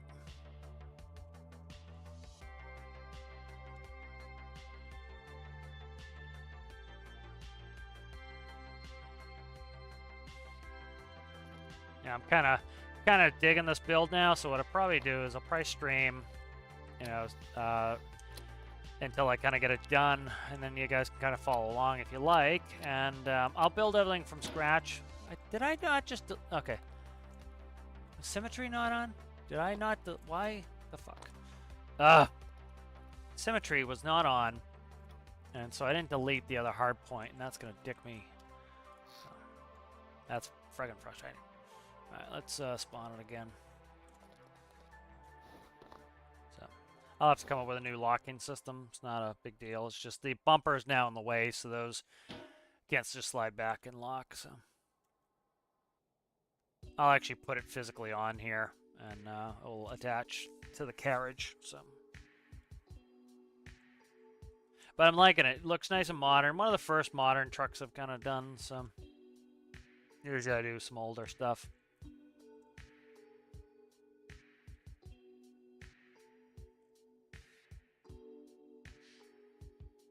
And like I was saying, this could also be set up to work with my pallet system to move pallets. So.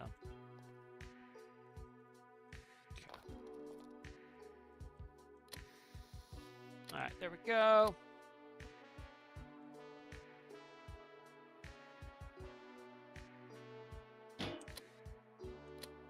And this has no weight on it either yet. So like there's literally no engine in here. So this is gonna behave even better once it has some weight on it. And you know, and it's behaving pretty well now. So you put some weight on this, this will behave even better. So just gotta take a quick pick here. I need a new thumbnail for this sucker. And let's take a screenshot too while we're at it. Yeah, we'll get a new, I just want to stick that in paint so I have a new thumbnail when I need it. All right, there we go. All right, so yeah, so you know, this works well with containers. You can have that steeper approach angle because, like I said, you know, you're not worried about a car where you're gonna break your bumper off. All right, so that's all the way up now, and then we fold. And like this has no lock on it. We're gonna drive it, see if it tries to slack out a little bit. The other thing I could do is just put the grippers as brakes. I might just do that, put the grippers as brakes. You know, turn the gripper brake on, but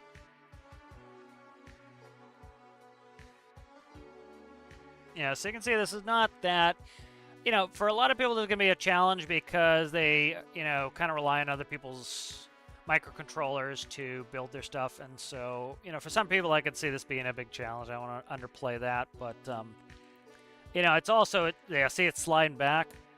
So if I put the gripper brakes on, that will stop that. But that was the whole point of having that hard point. So I'll probably if I put hard points on the carriage, that will work. But I'm just making sure, like, for example, I want to make sure my fuel tanks don't high center,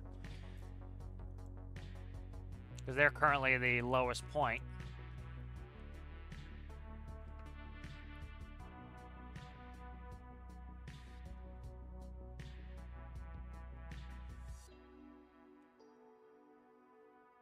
Yeah, that's why it's sliding back. If I had gripper brakes on, it would not slide back.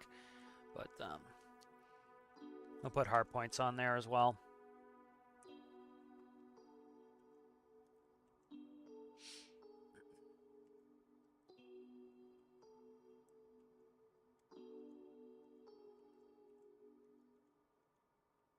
I'm going to slam on the brakes, see if this will send the carriage back forward. All right. Here come the brakes here in a second. Brakes. It did a little bit. You can see the path's not that hard. Like, I literally just have one small electric motor on there, running everything. So, like, this is a good testing methodology. Like, before you throw the engine, and throw an electric motor on there, see how it's performing. The electric motor can go to 19 RPS. You know, so, like, for example, if you're trying to figure out your gears, you can also put an electric motor on there. They go to 19 RPS, and then put a linear speed. And you say, okay, well, that's about half the speed I want. For my max speed, so I know that I need double that. So I need about 40 RPS on the wheel. You know, something like that helps to figure out at the end of the day, you know, your gearing. So you can use that quite a bit. But as you can see, this is pretty, you know, for how many hours I've been on? I've been working the whole time, but, you know, a few hours that, you know, it's pretty much all internal workings at this point that it needs. And you know, decorating, frankly. Engine, transmission, you know, so a good portion of this is done. You know, and the reason that's sticking up is because that's pushed out. So let's go ahead and... So what's causing that is this gripper right here. So if I got rid of that gripper, it would not pick the ass up at all. Like if I pull it in, you see it does it, and then it detaches there. So if that was pissing me off or bugging me, I could get rid of that one gripper. These would still attach it, but it doesn't bother me that much. Put it on the ground. Why are you not working now? That should be toggling these here. I don't know why it's not. Right. And that goes up. No issues. So that works pretty well. I think it looks good. Works pretty well. It's going to need engine work. It's going to need engine transmission, gauges, all that. But works pretty well. And, you know, it's not all that challenging, you know, I think, to do the mechanics of it. You know, and I'm very interested to see the different approaches people take. If they're going to take cranes, if they're going to do sling loads, if they're going to do moving tables, or if they're going to do stuff like this. Like, you could literally winch it up if you wanted, you know. So there's a bunch of different methodologies you could use. So I'm interested to see everybody's approach. I might put...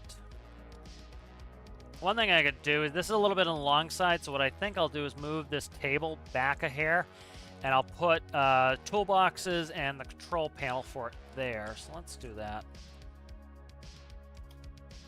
Let me see what these 900 pings on my phone are. That's Reddit being Reddit. I keep deleting Reddit off my phone because it keeps sending me messages from communities I do not care about. That has nothing to do with anything I'm interested in. Let's see. I have to be careful with this. Where are you attached here? Mechanism. Okay, so this could go back pretty much 1.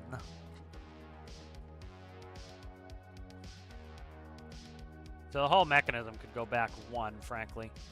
I think that's what I'll do. So let's go...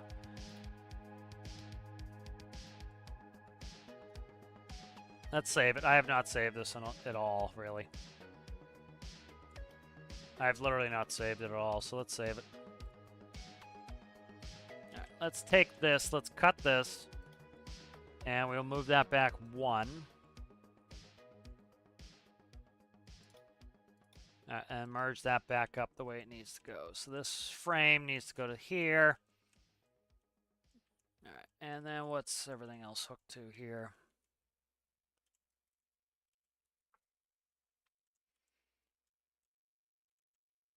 All right, that should be good.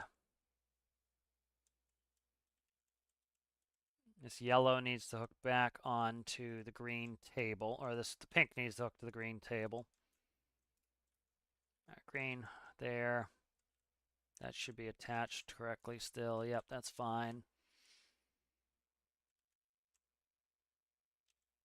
All right, this can go. All right, and then let's see if I can grab what I needed to grab off of this. So this will go...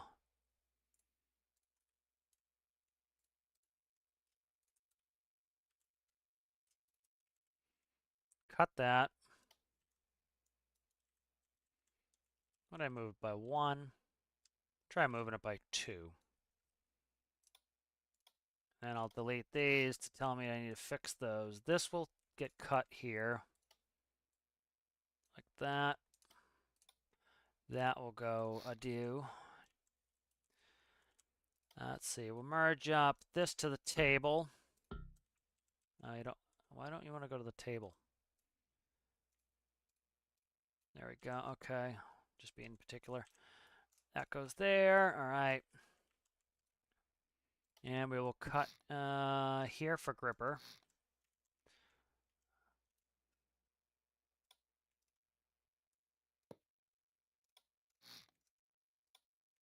No, it's been a long stream when the music stops.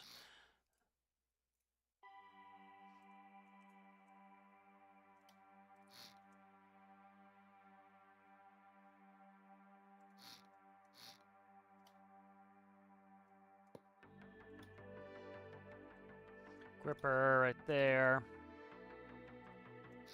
Okay.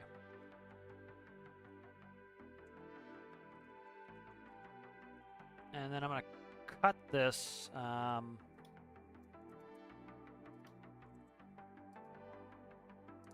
Just move that gripper up a little bit. That'll make it so it detaches, hopefully before it picks the wheels off the ground.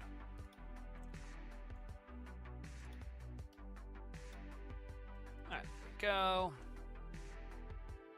Alright, so now I can put some toolboxes in here, so I don't want this as part of the lifting segment of it, so that's going to cut out. That will cut out. Okay, so that's my lifting segment. And then we'll put some toolboxes back here, I think.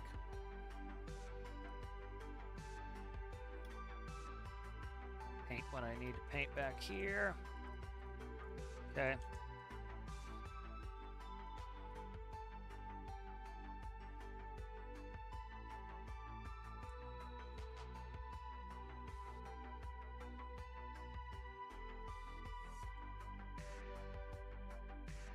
And I might take, I'm trying to think if I want to take that off or not. Now what we'll do is we'll go.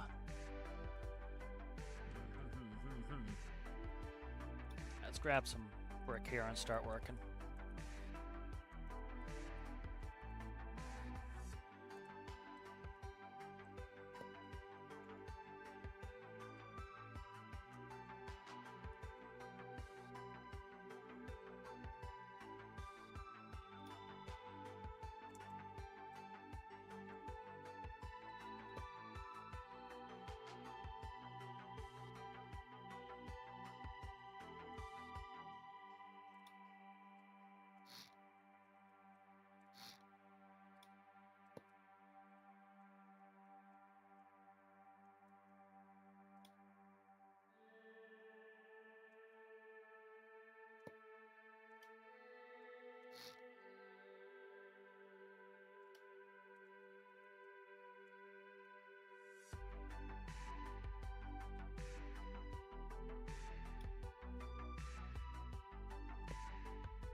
See how this looks to me.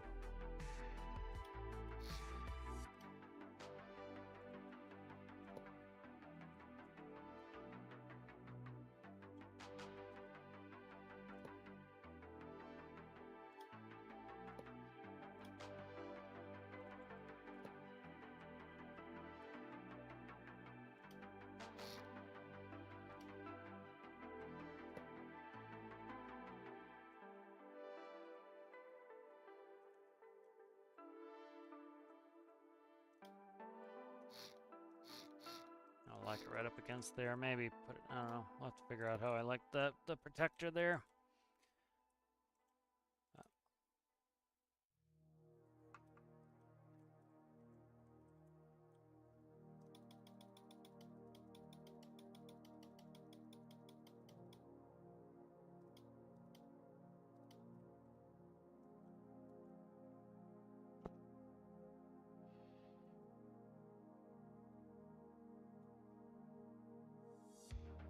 Trying to put a control panel on a toolbox there, and I don't know. Let's try putting the toolbox in, see how I like it.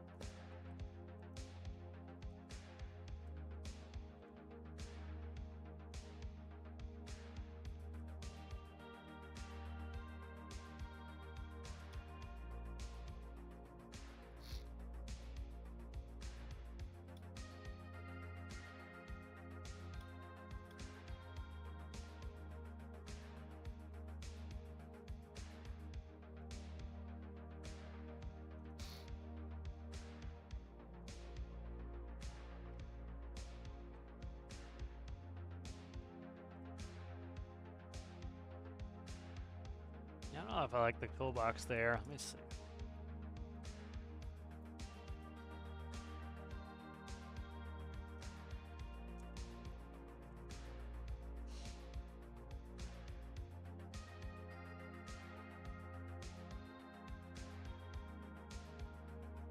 Yeah, I'm not really digging it the way what I'm doing right now. Gotta see if I can find any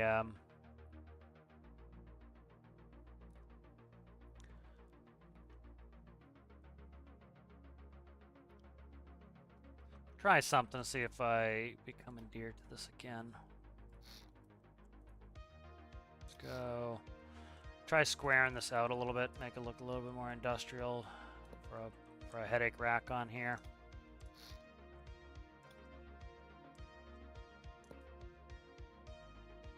Yeah, kind of a squared out headache rack doesn't look too bad off the back of the truck like that. And then we do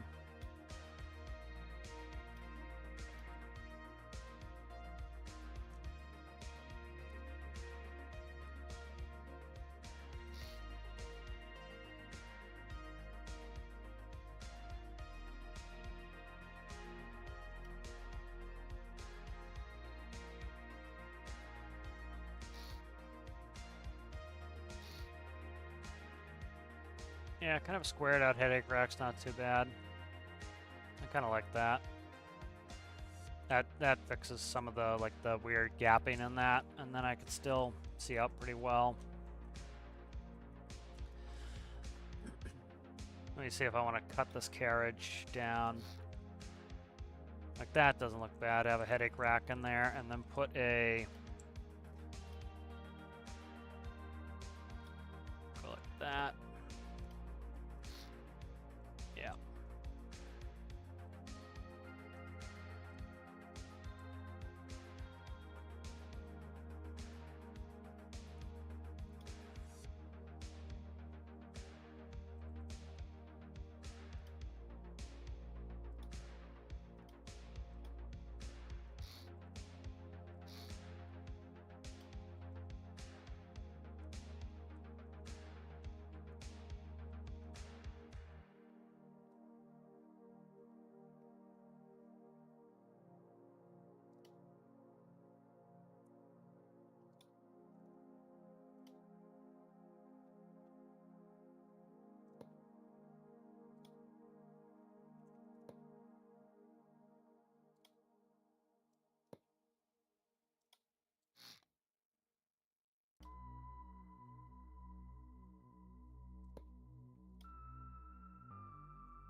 Yeah.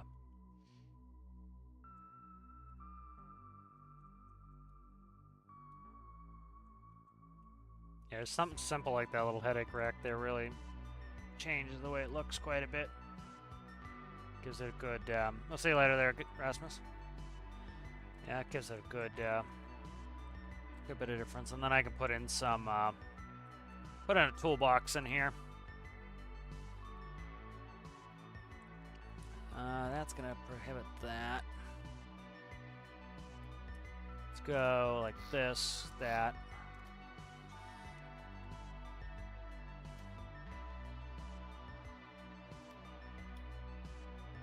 I want 3 so I can put in equipment.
Alright, so that'll be the toolboxes there. So they'll raise up and okay.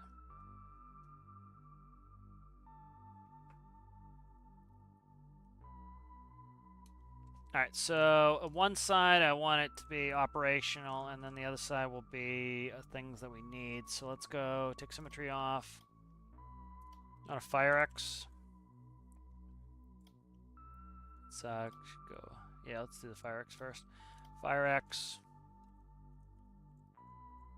Torch.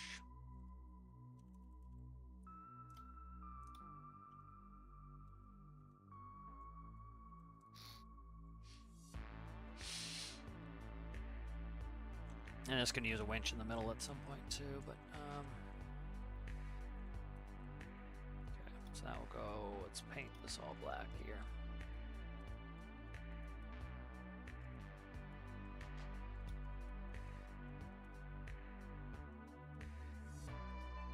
Alright.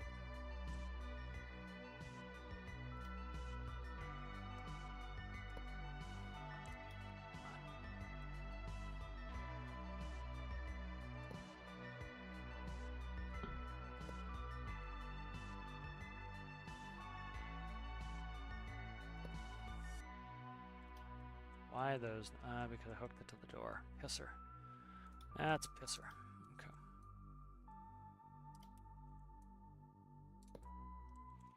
Alright, so this is where I can do my connection too. So we'll go. Shit.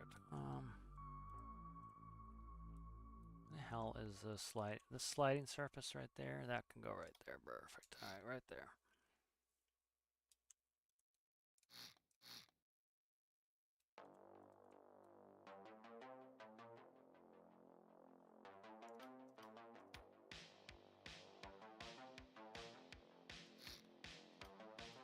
Alright, so here's my locks. I'll put the locks right in there.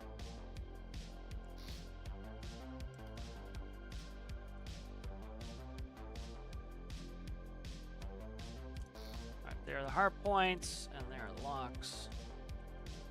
Why is this? Because I don't have that tool in there. Okay, so this has to go this way. Alright, that could go like that, and then we have a hard point here.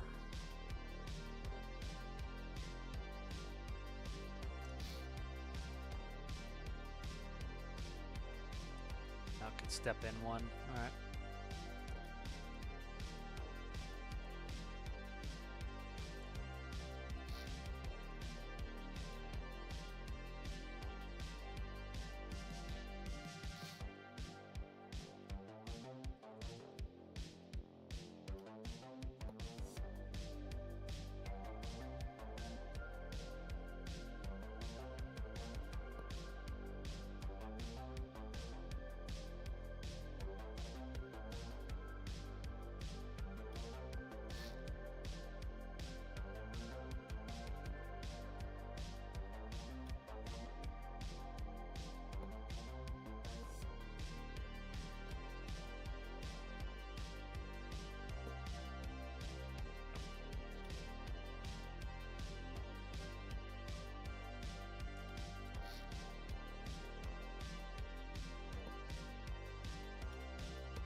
Alright, good. So now we have hard points, which can come up here, and then we can put, not my door. Yeah, see, that's the problem. That's the friggin' door right there. Oh, goddamn, that's annoying. Super annoying. Okay.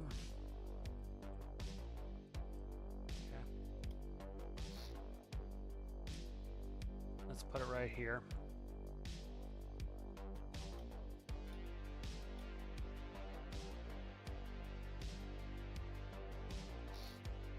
That, and then we'll put a hard point here.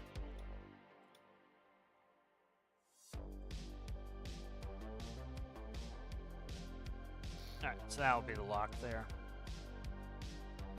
And then I should be able to get, yep, control panel will fit in there now. Alright, finally.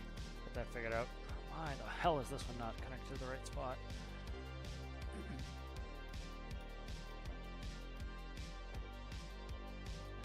That. Alright, good. So that's in.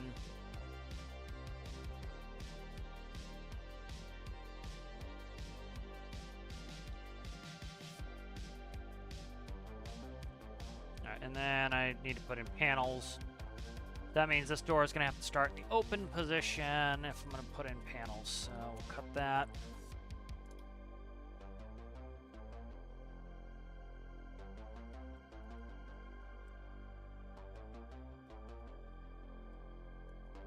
That'll be what the panel looks like open.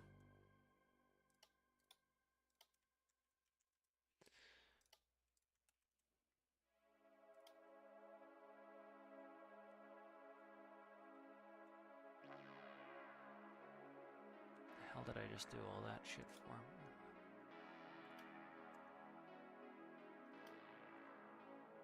There we go. All right.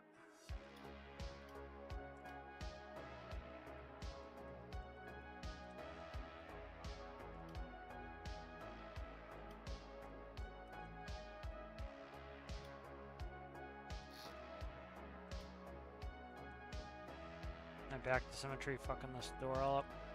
Alright, I'm not. Okay.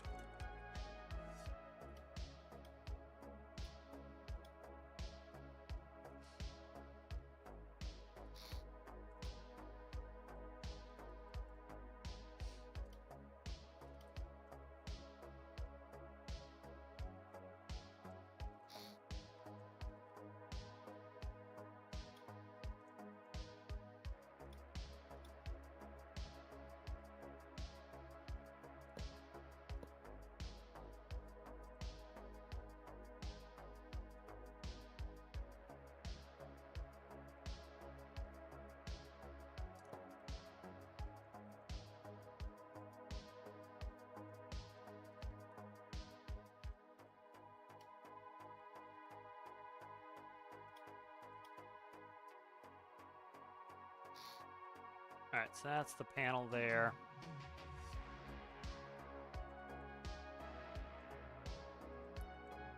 Where I'm gonna put the trigger for it, but I might just get rid of this shit on the door there. I think I will. That way I can paint the doors, so. Yeah, I'll do that, I'll paint the doors. Alright. So that's looking pretty good right now. Alright, so this will now hook up to these two hard points, so now they can lock freely. Just do a bit of quick run. Yep, so here will be the control panel, and then on the other side, have a toolbox, and then raise. What you hitting now there, guy? Something's ballsed up. I gotta fix. This is not connected yet.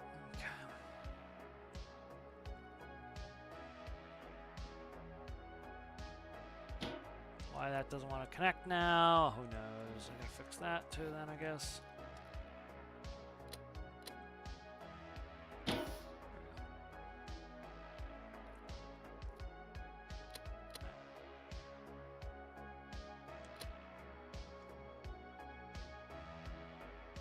So it goes the carriage, picks up the container.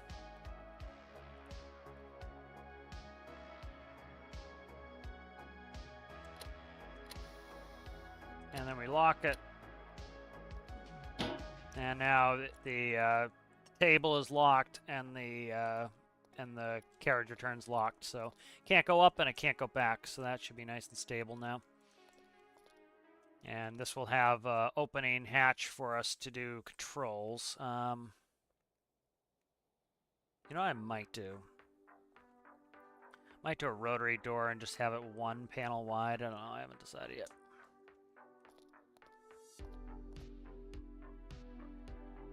Yeah, I might rotate it and then put the panels there. I think that's probably what I'll end up doing. So let's fix that really quick and I'll probably take a break. So this is going to go here. That's going. This is going over here. Cut you. Move you over here. Paste. Paste.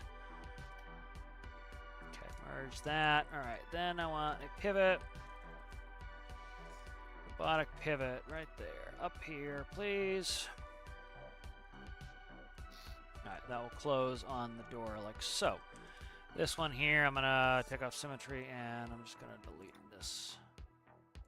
And I'll copy the door over.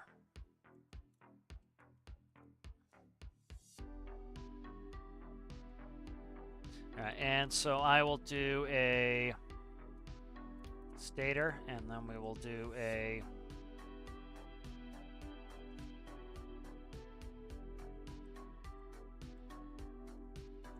panel. That's going to open it and be in the way, so I can't do it there. Shut.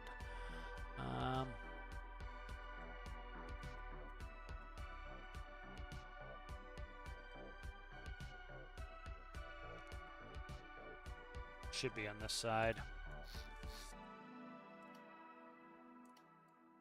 Because this should look like it's contiguous.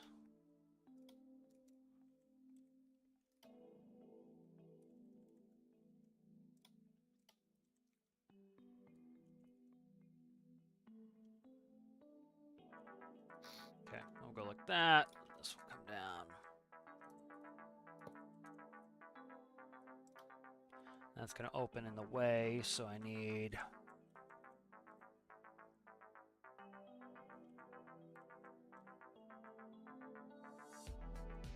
figure it out in a second here.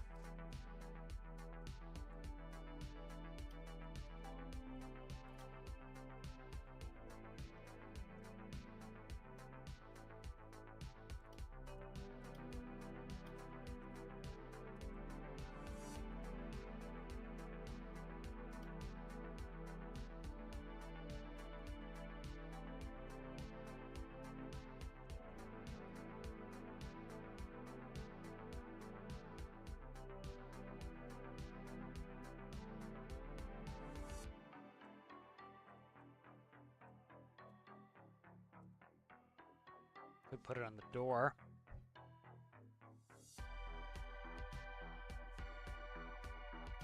Could also just get rid of the friggin' door and put the panel. Let's see. I'm just trying to figure out how I want to do this here. Could cut out one gap in there. That's, I think, what I'll do.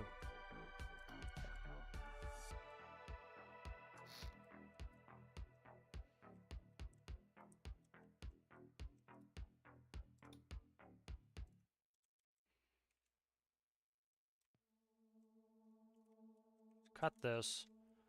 Move this forward one.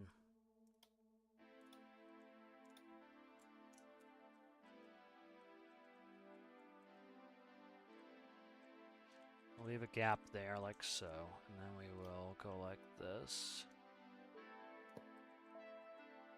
That will connect to the frame. Alright. Now we'll do no toolboxes. Leave a gap there like so.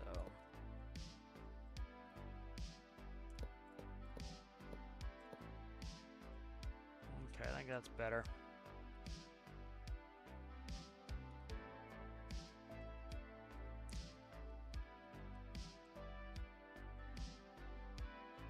Gap it, or I might slide this whole carriage forward again. Let's do that.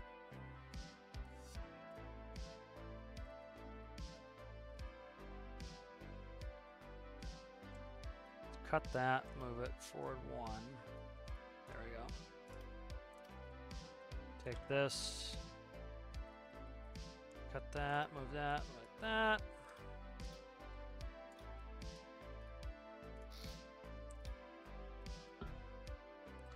Dude, how can you not connect to the block sitting next to you? Just connect to it, you fucking asshole. Getting annoyed.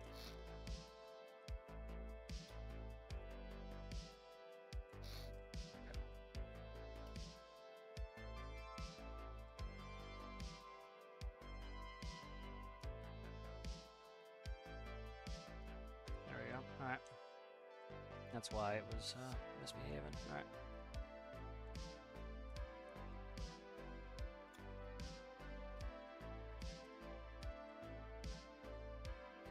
You know what? It probably could use the gap, I'm thinking. Probably use the gap because it's going to try to crush that on its way up. So we'll leave the gap. And then I will take these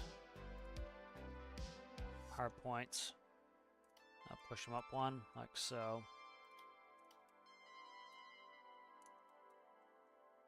I don't like the look of them with them back like that. All right. Alright, good. And then we'll fill this in here.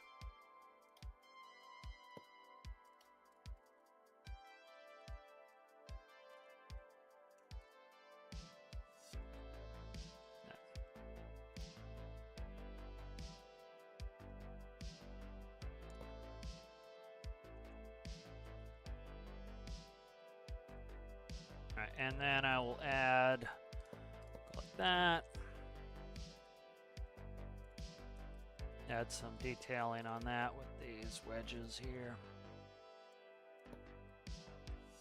There we go.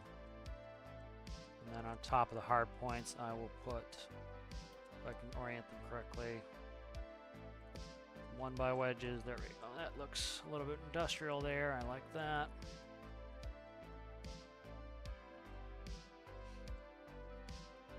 Let's give it a look. Yeah, that looks better in between there.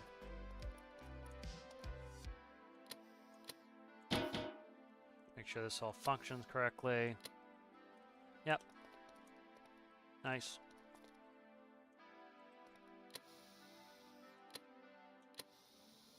Yep, no issues there.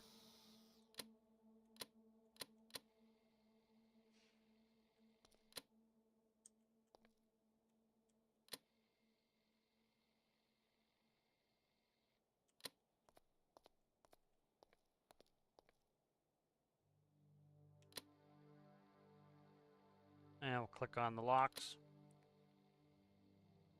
There we go. Nice. That seems to work well.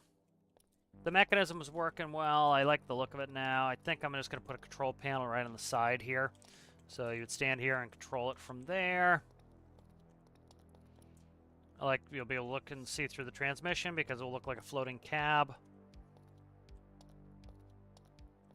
Work on the hood, engine, that. So yeah, I think it's looking pretty good. Let me quickly, I think I'm going to save this up and we'll take a break.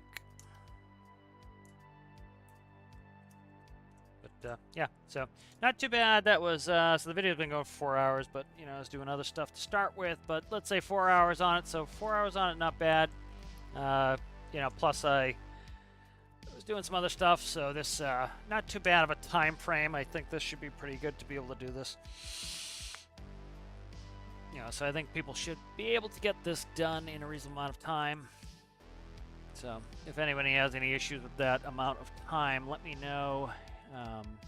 You know, I haven't got into the actual checking the forum in a while, so just quickly check, make sure that video's up and running again. Yep, so the hotel video's up and running fine. That's good. And, yep, so if you know anybody who's interested in the challenge or maybe interested in the challenge, let them know. So let's go ahead. I'm going to do a quick little shout out to the members here. Side of Mountain, Connor O'Boyle, Danny, Sergeant Chaos, Aaron Repairs, All Citrus, NFS Gamer. Thank you guys for being members. Thank you to Chickasaur for being a patron. If you guys are interested in any of that, it is down in the description below. Thank you to all the subscribers. And if you're not subscribed, please consider subscribing. I appreciate it, guys, if you liked the video, if you enjoyed it. That way, people who may also like it may be able to see it. Put out a bunch of Tarkov videos, some shorts. They're all pretty damn short, less than a minute. So if you guys are interested in those went up yesterday. Build review is back. I did the first build review since after the pressure update, so that's out. I have 2 more, and then at some point that will I'll open that back up. So thank you guys very much for watching, and we'll see you in the next one.